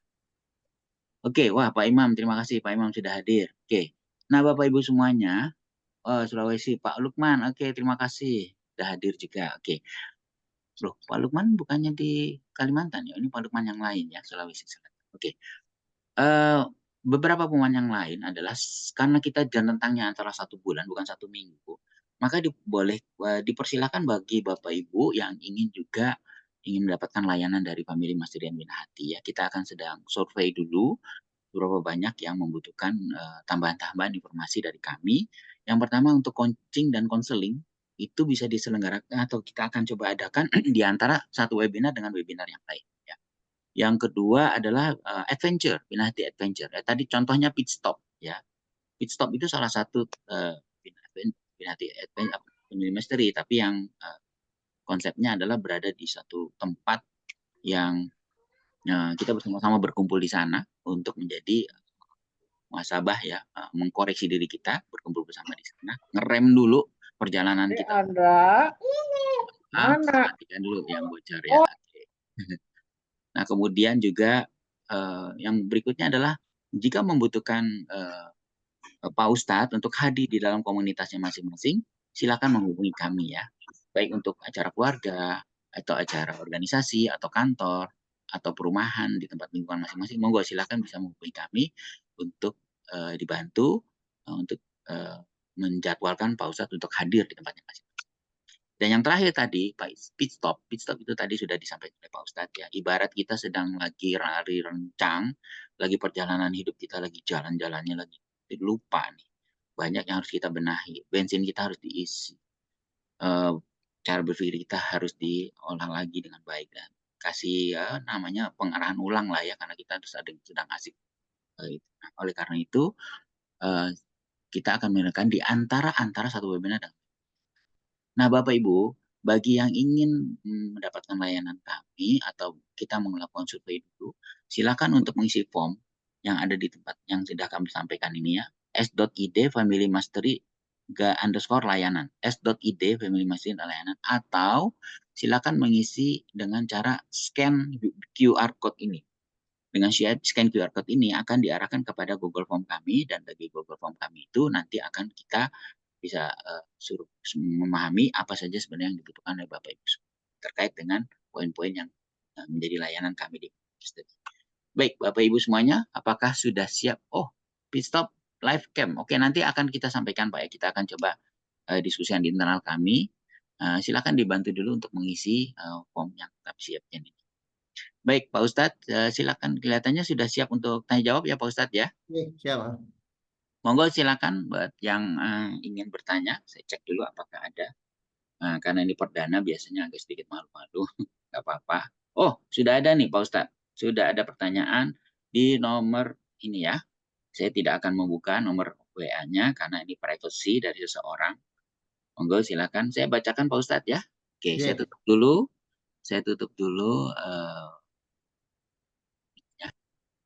Share screen-nya. Baik. Pak Ustadz, ini ada pertanyaan Pak Ustadz. Gimana caranya mensinkronkan pola pikir suami dengan istri biar selaras? Oh, ini ada juga pertanyaan di sini ya. Oke, saya bacakan dulu yang ada di WA ya. Gimana cara mensinkronkan pola pikir suami dan istri biar selaras? Doa mana yang lebih manjur, Pak Ustadz? Doa nih. Antara doa ibu atau doa istri? Oke, gitu Pak Ustadz. Mungkin saya bacakan satu dulu ya Pak Ustadz ya. Oke. Nggak bingung ya. Silakan, monggo Pak Ustadz. Ini luar biasa ya. Saya tadi melihat ada pertanyaan yang ini kalau salah menjebak ini ya. Manjur mana doa istri sama doa ibu? Maka bagi seorang anak tidak ada doa yang lebih manjur kecuali doa ibu bagi seorang anak. Kalau bagi seorang suami nih, maka doa istri itu luar biasa. Mensabotase suami itu juga doa istri, mendukung suami itu juga doa istri. Coba diperhatikan perannya ini. Jadi nanti ini tidak menjadi sebuah dikotomi ya. Yang manjur, yang sakti mana ini istriku atau ibuku kan gitu. Karena memang sesungguhnya kalau bagi seorang suami kaitan dengan pasangan itu istri itu luar biasa. Bahkan kalau nanti tanya ke Rasulullah, coba cek di hadis. Ternyata banyak sekali para suami yang tidak memahami bahwa kalau doa suami, doa istri ini ditarungkan, diadu, itu menang istri doanya. Nah, yang jadi masalah ketika istri itu ternyata doanya negatif, pikirannya negatif, prasangkanya negatif, dan itu terus diulang-ulang 24 jam, berminggu-minggu, berbulan-bulan, bertahun-tahun, itu jadi doa. Itu luar biasa itu. Maka ujung akhirnya suami bermasalah di karir, di bisnis, di keuangan, ekonomi, dan seterusnya. Dan ujung akhirnya istri juga yang kena.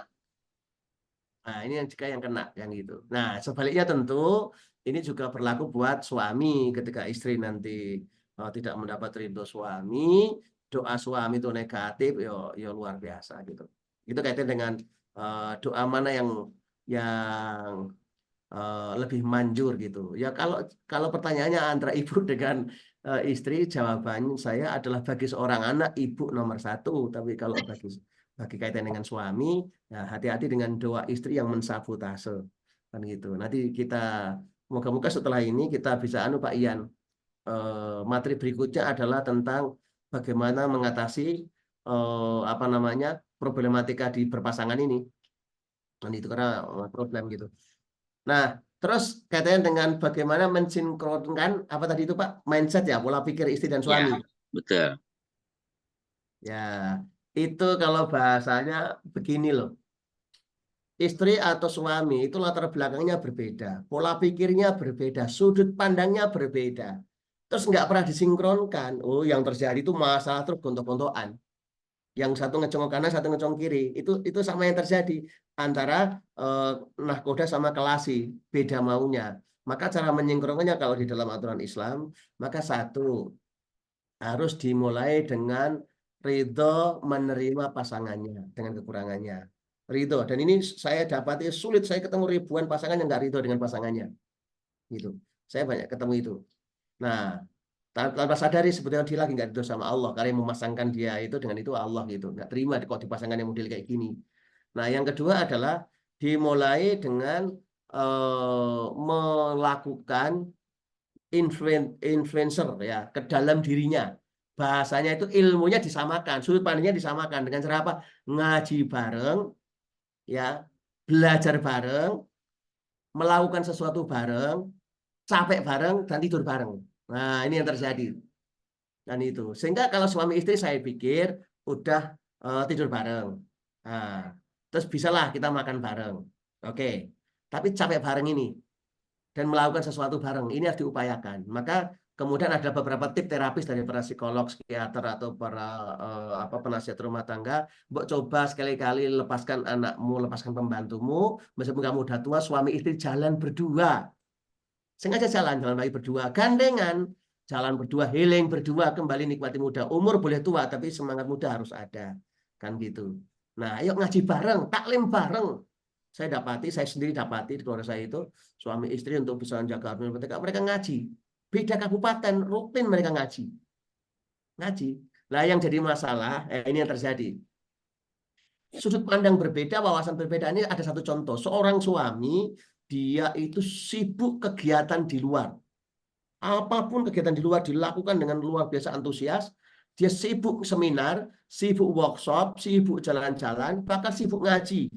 Wawasan dia nambah, ilmu dia nambah, pergaulan dia nambah, jaringan nambah.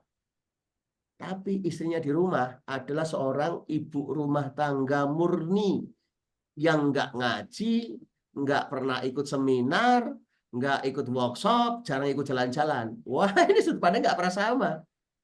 Nah, tapi saya pernah mendapati satu kasus di mana seorang istri ini sibuk di luar rumah luar biasa, ikut workshop seminar antar pulau pun diikuti, bayar puluhan juta seminar pun ikut. Bahkan saya pernah dapat kabar sampai 40 juta dia ikut. Kan itu. Tapi suaminya hanya sibuk kerja, rumah kantor, nunggu tahu pensiun gitu. Akhirnya wawasannya jomplang. Istri lebih wawasannya lebih luas, pengalamannya lebih banyak, ilmu lebih tinggi, nggak pernah nyatu.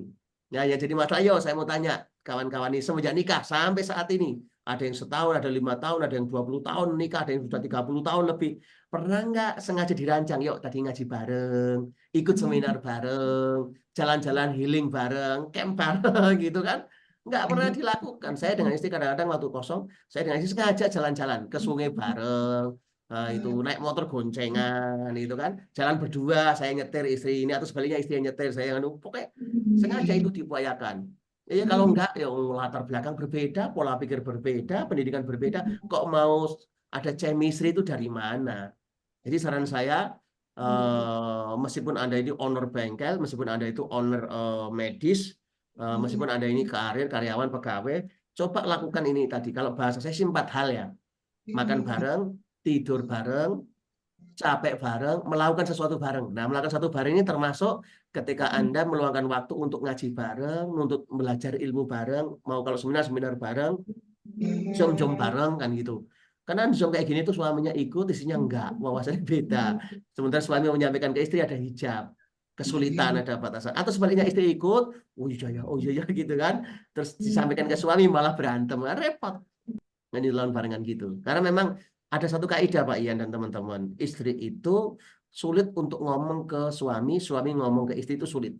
Meskipun istrinya pembicara hebat di luar atau suaminya pembicara hebat, sulit. Ada hijab mereka, ada namanya talbis iblis, ada semacam tirai kan itu. Tapi coba kalau yang ngomong istrinya orang lain, meskipun profesinya guru, trainer apapun atau ustazah, itu suami bisa dengarkan. Atau sebaliknya, seorang istri kalau yang ngomong suaminya orang lain itu bisa dengarkan. Tapi kalau suami sendiri enggak ada hijab. Maka ini ada satu solusi. Salah satunya apa? Lakukan sesuatu bareng. Kan gitu. Satu bareng itu ya bukan hanya di rumah tangga ya. Makan bareng sudah, tidur bareng sudah, kemudian lakukan satu bareng dan capek bareng. Dengan gitu. Itu yang terjadi ketika lakukan satu bareng, tapi yang capek salah satunya tok ya nggak jadi. Itu.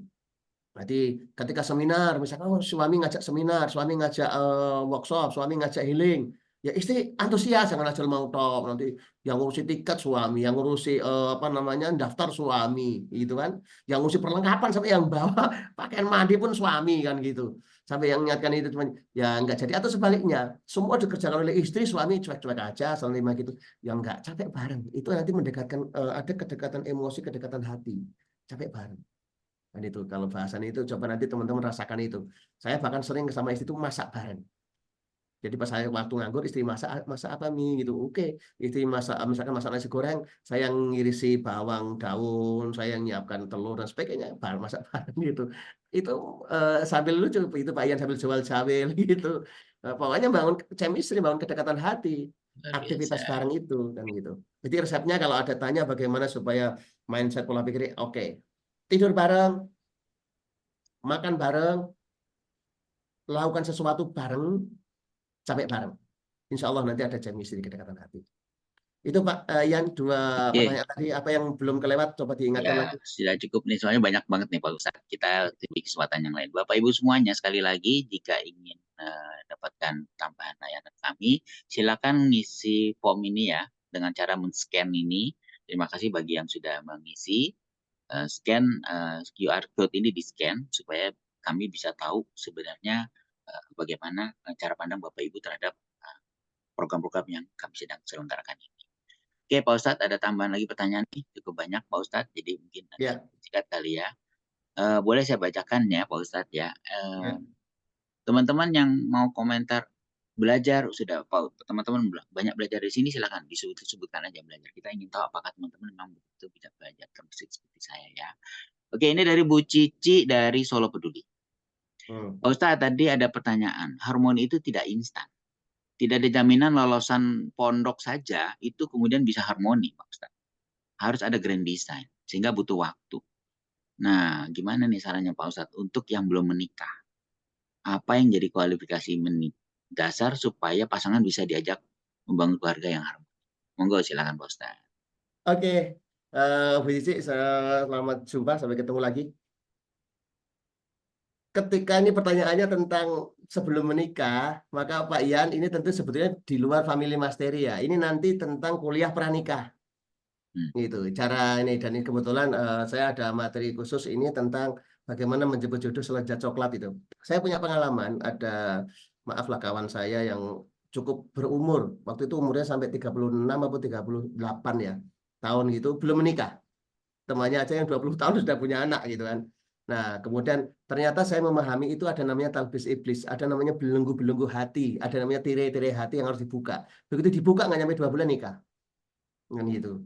Nah, ini apa dengan cabai-cabai diruat? Enggak, kan gitu. Nah, itu kemudian salah satunya apa? Hijab hati itu yang selama ini berupa mindset, pola-pola pikir. Tapi itu ketika memang perlu waktu, nggak bisa dengan virtual seperti ini.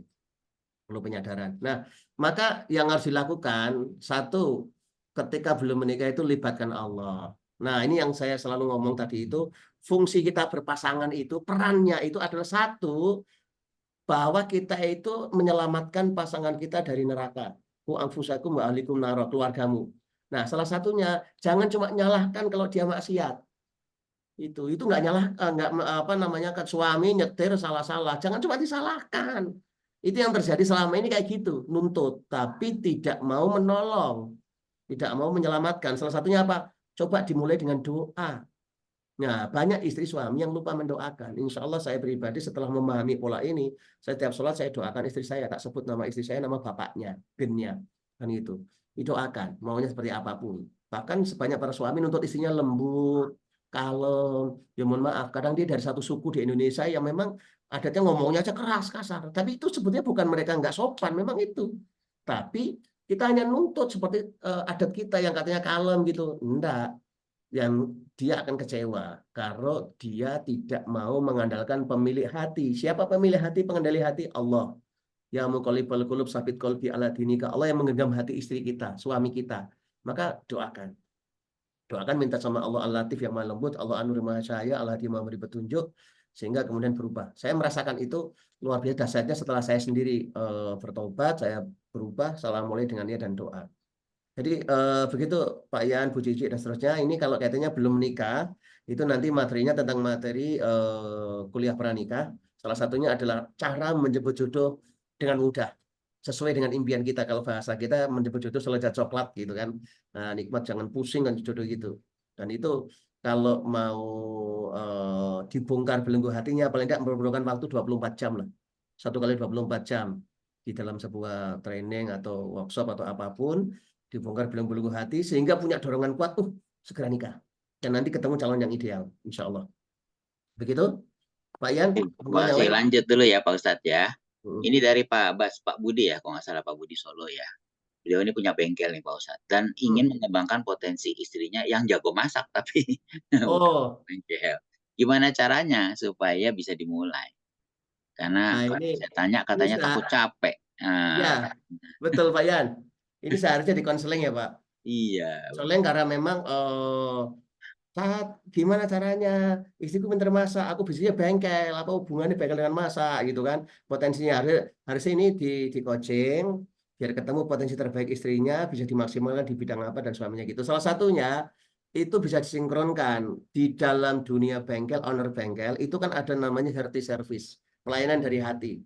Dan rata-rata orang yang ke bengkel itu orang susah, nggak ada orang yang bahagia, mobilnya rusak dan sebagainya, nggak ada. Dan habis ngantri di bengkel itu nggak nyaman. Maka itu bisa dilakukan. Saya punya sahabat nih, hadir nggak di sini nih, Gus Toseng, kan gitu.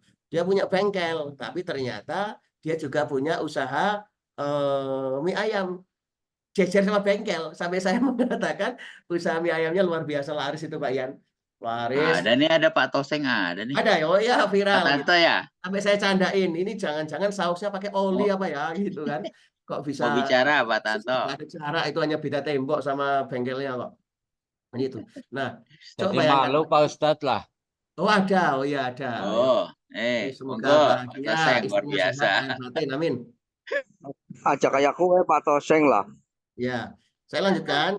Maka bisa coba salah satunya coba manfaatkan istri itu di dalam mensupport bisnisnya dengan cara hearty service, dengan cara pelayanan dari hati. Coba bayangkan ketika ada tamu-tamu di bengkel itu dan dia kemudian ada ruang tunggunya, saat jam makan siang coba ditawari secara pribadi masakan istri sederhana, apalagi kalau Solo cukup dengan apa nasi sama sayur lodeh khas Solo sama sambal, tapi dibilang ini masakan istri kan gitu nih.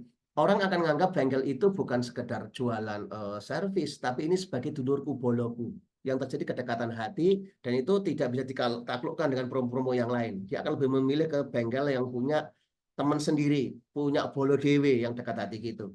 Nah, terus yang kedua, tentu kalau kita bisnis di bengkel, maka kita punya tim. Salah satu timnya admin kita, saya lihat ada teman saya di Purwokerto, Bang Fuad itu, di Arumsari Corp, itu ternyata tidak akhirnya merambah dengan digital marketingnya, tidak cuma usaha layanan jasa servis mobil, bahkan sampai kemarin itu digital marketingnya buka usaha jualan jam dinding, jualan apapun gitu. Nah, sehingga dari perusahaan kita bisa support istri yang pintar masak tadi itu, atau sebaliknya. Tapi memang ini didiskusikan di coaching ya sampai ketemu. Kalau secara ideal bagaimana memaksimalkan, ya lihat potensi terbaiknya, so istri juga bagaimana potensiku bisa mendukung suami dan seterusnya. Dan itu. Bayangkan ketika ada satu kisah Pak Ian, kalau tidak salah itu ada orang, dia punya rumah dan kepingin mendapatkan penghasilan dari rumahnya. Dan kemudian dia melihat rumahnya itu kosong. Tapi pertanyaannya itu muncul ketika dia datang ke stasiun kereta, ke terminal bis, itu banyak orang-orang luar kereta yang kebingungan untuk bermalam, untuk menginap. Karena dia baru datang itu turun, mereka belum zaman sekarang. Pesan online, penginapan, enggak, mereka kebingungan. Maka lalu dia berpikir, gimana kalau orang-orang ini nginep di rumah saya, nanti saya yang jadi office boy-nya, saya yang jemput di stasiun, nanti di rumah yang masak adalah keluargaku, ibuku yang masak, adikku nanti yang menjadi pelayan yang layani, dan seterusnya menjadi apa namanya, yang di counter depan itu informasi dan seterusnya gitu dilayani sebagaimana layanan keluarga. Nah, itu kalau di sana namanya Hilton. Yang terjadi apa? Seluruh orang yang datang di stasiun di terminal itu puas dengan pelayanan keluarga, rasanya kok bersahabat kayak pulang ke rumah sendiri gitu, mereka merasa tidak lagi di perantauan. Yang terjadi semakin berkembang kedok tular, akhirnya Hilton itu rumahnya diperbesar, kamarnya ditambah, lama-lama akhirnya bikin khusus dan akhirnya muncullah jaringan hotel Hilton Internasional. Nah, berawal dari apa? Dari keluarganya yang dimaksimalkan potensinya. Terus itu Pak Yan. Terima kasih Pak Ustadz. Ini saya Ilmunya bacakan Pak dulu. Ustadz ini Pak Yan. Monggo, Nah, silakan Pak. ya intinya belajar. Kalau saya tak tarik kesimpulan adalah satu, ikut Pak Ustadz Arif itu ngaji, ngopi, Ngopi. ngabdi, nah pasti happy itu. Ngopinya nggak ketinggalan. Iya, kan kalau kita ngaji dimakan mentah-mentah kadang kan belum ngeh Pak Yan. Jadi Iya, butuh ngopi, sharing-sharing. Oh tadi maksudnya ini toh kayak gitu. Masya Allah, luar biasa.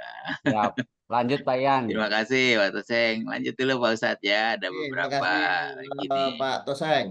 Terima Ini kasih lah Pak Toseng, luar biasa. Ini saudagar tapi tetap belajar ya. iya, saudara sayang istri. Ya, Kosongkan gelas Pak Ustadz, belajar terus. alhamdulillah. Belajar terus. Oke, ini ada pertanyaan lanjutannya. Saya bacakan yang di WA dulu ya. Ini tentang kesetaraan lagi nih Pak Ustadz. Di situ disebutkan kaum yang ada di luar surat An-Nisa tadi, itu disebutkan laki-laki dilebihkan dari perempuan. Gimana kesetaraannya nih? Nah gitu, kira-kira Ya, gitu. oke. Jadi yang dilebihkan itu bukan derajatnya ya, karena ada kalimat Pak Ian, inna akramakum indallahi atqakum. Yang dilebihkan itu dari sisi jobnya, laki-laki di depan, istri di belakang. Laki-laki pemimpin, istri adalah yang dipimpin. Di situ kan gitu. Jadi lazimnya pemimpin itu ya dilebihkan di depan, nggak sejajar. Tapi masalah kemuliaan dan amanah tanggung jawab itu semuanya setara di sisi Allah. Tidak ada yang mentang-mentang dia pemimpin dia lebih mulia, tidak. Sebagaimana kalau di dalam dunia sekuler pejabat di dalam sebuah acara ditaruh di kursi depan. Bukan berarti dia lebih mulia, tapi dia memang ditaruh di depan karena memang dia pejabat. Ketika ada apa-apa, ada panggilan ke panggung, dia lebih dekat daripada ya kalau dia ditaruh di paling belakang. Tetapi kedudukan pejabat itu di mata negara, baik pejabat yang bisa diganti setiap saat sama rakyat itu sama-sama. Apakah mereka berguna buat bangsa ini, buat negara ini? Nah sama. Apakah di sisi Allah mereka itu bertakwa atau tidak? Dengan jobnya amanah masing-masing, kan seperti itu. Nah, disinilah yang kemudian masuk tadi menghargai peran dan jobnya, kan gitu. Hargailah bahwa dia pemimpinku, sehingga ketika aku menikah dengan dia ini jalan ninjaku, aku memberi yang terbaik buat dia. Dan itu nanti salah satu sifat wanita penghuni surga. Kalau dia punya di dunia punya itu, dia akan masuk surga. Itu sifat wanita penghuni surga. Nah, kebanyakan wanita sibuk ibadah, sifat itu nggak punya. Itu. Maka yang terjadi ujung akhirnya dia nggak mendapat ridho suaminya. Kan itu. Karena tidak memiliki sifat namanya sifat wafa. Nah, Pak Ian ini memang perlu khusus, ada pelatihan khusus untuk para istri bagaimana menjadi super muslimah strong leader. Itu nanti di Grid Muslimah itu di pelatihan khusus tentang bagaimana menjadi istri perindu surga, menjadi wanita perindu surga. Itu hanya melatih diri untuk memiliki sifat wafa. Dan itu paling tidak 24 jam ya waktunya. Dan itu. Dan ini khusus untuk istri. Suami nggak boleh ikut meskipun pakai kerudung. Dia paling boleh ikut sampai parkiran nganter. Karena ini bagaimana jadi solihah. Nah, kalau untuk suami, ini yang lebih menarik. Jangan-jangan istrimu itu nanti di mata Allah sudah diterima pengorbanannya, tapi kamu sebagai pemimpin, kamu masih kurang amanah, tidak diterima pertanggungjawabannya. Sukses di bisnis, tetapi ternyata nggak sukses sebagai kepala rumah tangga, nggak sukses sebagai seorang ayah. Nah, itu ada pelatihan khusus Pak Ian tentang strong leader. Bagaimana menjadi laki-laki yang berjiwa samudra. Nah, itu juga sama waktunya perlu pelatihan khusus dan ini hanya untuk para suami. Gitu, untuk para suami dan tentu untuk yang belum bersuami ini belum masuk kategori ya. Walaupun belajar ilmunya boleh, tapi ini belajar hanya untuk para suami. Lah sedangkan untuk super couple itu hanya untuk yang sudah suami istri. Lah untuk yang bujangan, nah, itu nanti pelatihannya bukan family mastery tapi family mystery Pak Ian. Untuk Iya, ada. iya, iya. Begitu. Oke, Pak Ustadz, lanjut dulu ya. Ini ada 3 pertanyaan yang kelihatannya mungkin saling berkait. Saya bacakan aja semuanya ya, Pak Ustadz ya. Yang pertama itu kalau istri lagi menopause nih, Pak Ustadz. Supaya tetap terpenuhi kebutuhan biologisnya, sedangkan suami, maksudnya apa ya? Ya. Bu Ismatullah nanti tolong dibantu kalau misalnya ada yang kurang dari pertanyaannya ya. Intinya tuh kalau kelihatannya nih ya, kelihatannya mudah-mudahan guys saya nggak salah. Kalau istri dalam menopause gimana caranya bisa memenuhi kebutuhan biologi suami kira-kira gitu. Yang kedua, suami ini belum open mind. Kalau diajak seminar bareng nggak mau. Diajak ngaji bareng nggak mau. Nah, yang terakhir adalah ada pertanyaan, kok kelihatan harmonis tapi totonya cerai. Nah, monggo silakan. Betul. Ini kaitan semuanya. Monggo silakan Pak Ustadz. Yes. Makanya Pak Ian, yang terakhir itu saya jawab, harmoni itu bukan pada fisikal, bukan pada tampilan. Karena banyak yang tampilannya bagus, ternyata jeglek di dalamnya. Kalau ibaratnya roda, ibaratnya akselerasinya bagus, ternyata nanti ada bautnya yang kendor. Nah, itu akhirnya jebol. Jadi kadang-kadang orang berusaha untuk harmoni, tapi lupa 3 unsur tadi itu, potensi fisik, potensi emosi, potensi spiritual. Potensi fisiknya, waduh mereka dekat banget. Potensi emosi, waduh mereka bukan sekedar dekat, mereka akrab. Mereka akur luar biasa. Potensi spiritualnya biasanya itu.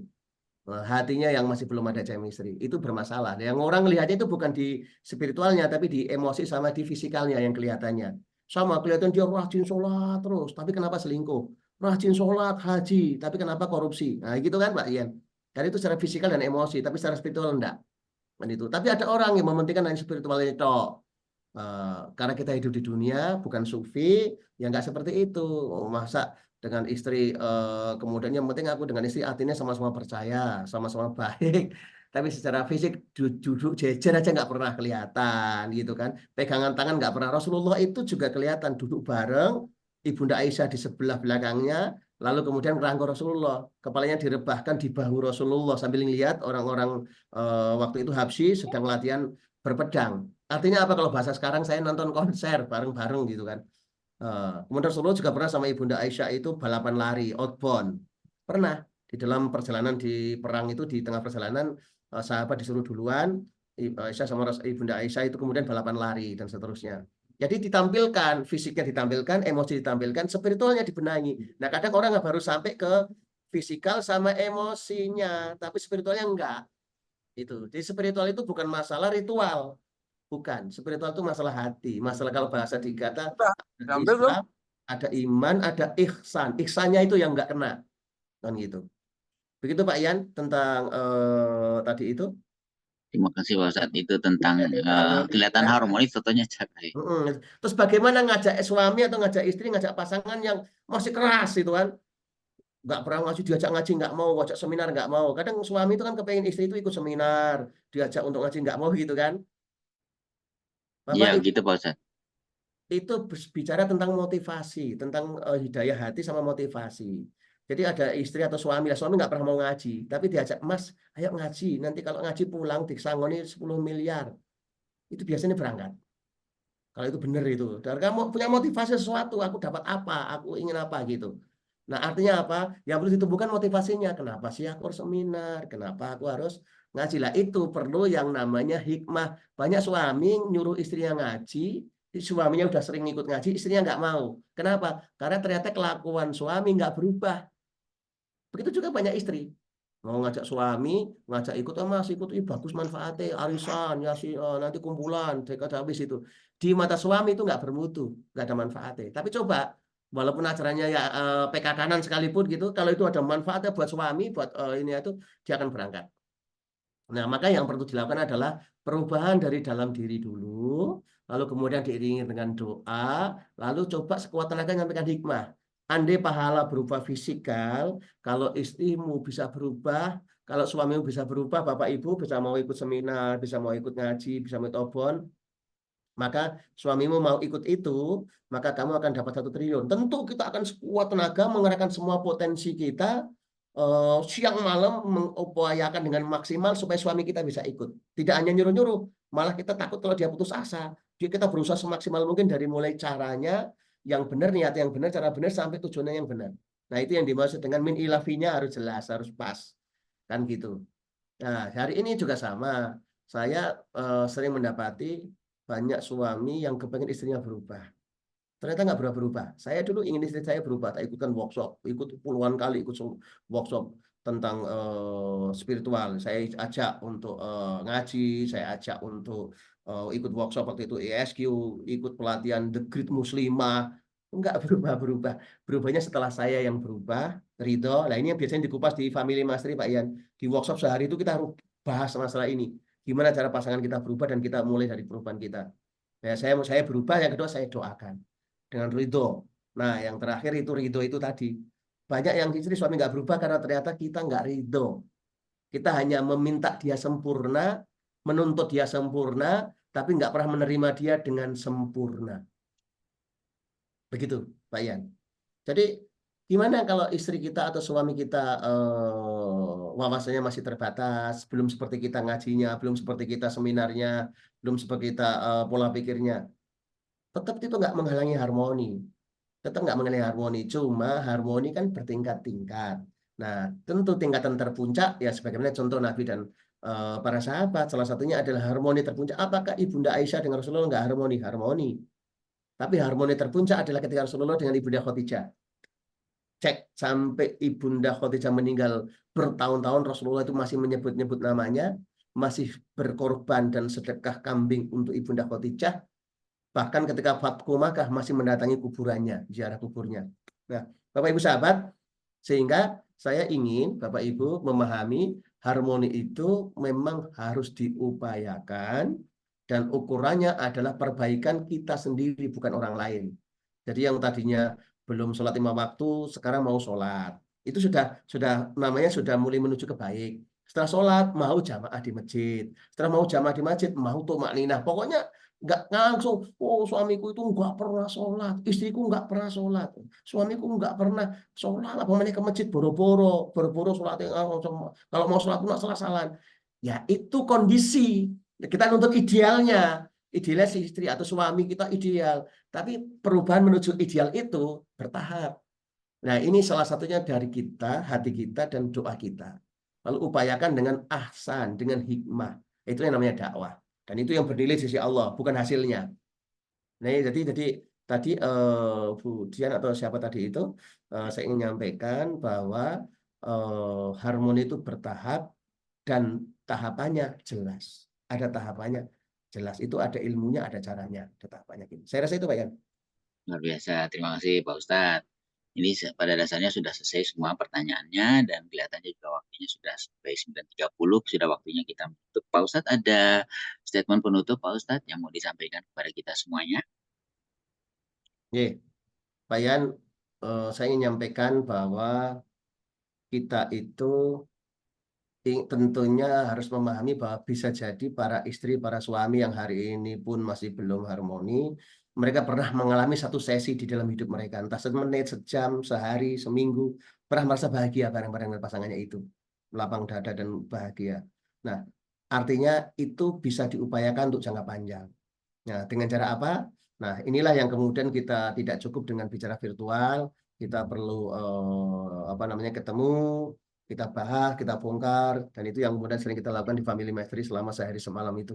Nah, berkaitan dengan ini, closing statement di masalah pasangan ini, moga-moga Bapak Ibu setelah mengetahui tentang peran pasangan, makna pasangan, konsekuensi berpasangan, kita nanti juga siap untuk mengatasi problem pasangan. Dan itu yang insya Allah kita kupas di Zoom berikutnya.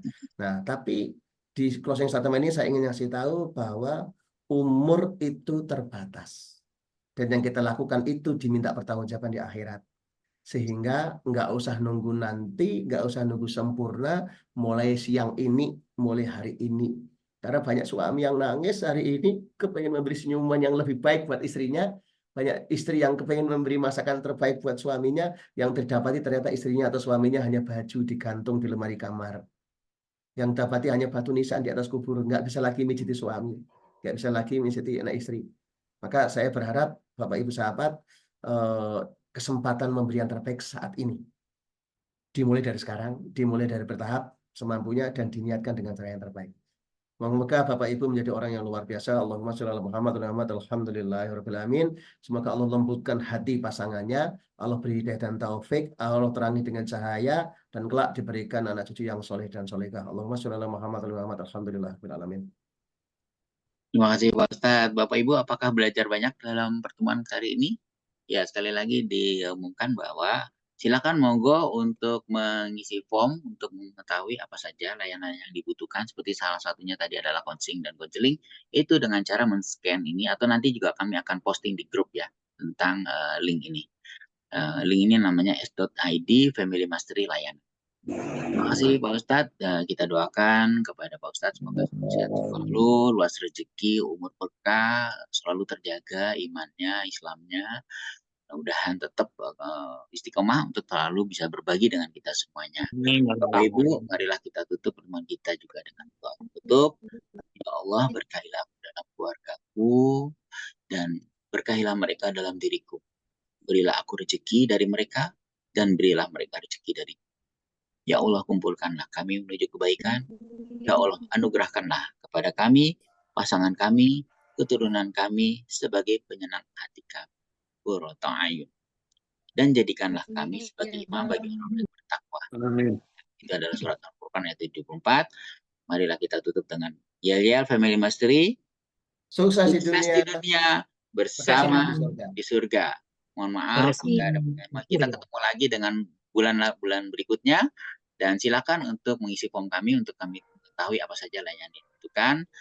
Oke, ini adalah webinar berikutnya. Insya Allah awal Juli ya Pak Ustadz. Nah ini sementara kita sebutkan aja tanggal 7 Juli, hari Ahad juga. Yaitu lanjutan dari materinya itu disebut mengatasi problem berpasangan.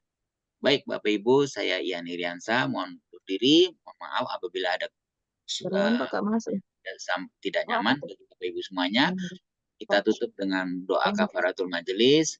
Subhanakallahumma wa bihamdika asyhadu an la ilaha illa anta astaghfiruka wa atubu ilaik. Amin ya rabbal alamin. Terima kasih Bapak Ibu semuanya. Sampai ketemu di pertemuan berikutnya, yaitu awal bulan Juli ya. Terima kasih kepada Pak Ustadz, kita doakan sehat-sehat selalu. Terima kasih kepada Bu Ani, Pak Zulfikar, Pak Hasrul, Bu Rizky, Bu Diana, Bu Ismatullah, Bu Widiwati, Bu Ana, Bu Fawaza, Bu Ervin, apa kabar Bu Ervin di Kepri Riau, kemudian Bu Pak Tekno nih saya tahu, Pak Slamet, Pak Sodikin, Bu Siti Nurlela, Pak Denny Riawan, alhamdulillah sehat ya Om Denny, kemudian Bu Roh Jali apa bengkel ya ini ya, bengkel ya, monggo silakan, monggo Bapak Ibu semuanya yang mau menyampaikan Pak silakan. Ya Pak Ambo, terima kasih Pak Ambo, sehat-sehat Pak Ambo, Bu Andi Nelly, Niwati, Pak Safrullah, Batu Raja, mudah-mudahan sukses bisnis umrohnya Pak Safrullah, Bu Aan Khalifah, Pak Agung, Pak Ahmed, Bu Ana, Bu Sarteti, Pak Aseng Rukman, apa kabar Pak Aseng? Sedang di mana Pak Aseng sekarang? Oke, kemudian Pak Suharsono, Pak Edi, Pak Dwi sudah dibacakan tadi ya pertanyaannya. Bu Aan Khalifah, silakan monggo. Terima kasih Bapak Ibu semuanya, Pak Ustadz, sehat-sehat Pak Ustadz ya. Mohon izin untuk ditutup Zoom kita. Bapak Ibu semuanya, sampai ketemu lagi di pertemuan berikutnya di bulan Juli. Assalamualaikum warahmatullahi wabarakatuh. Waalaikumsalam warahmatullahi wabarakatuh. Terima kasih Pak Yan. Ya, mari semuanya.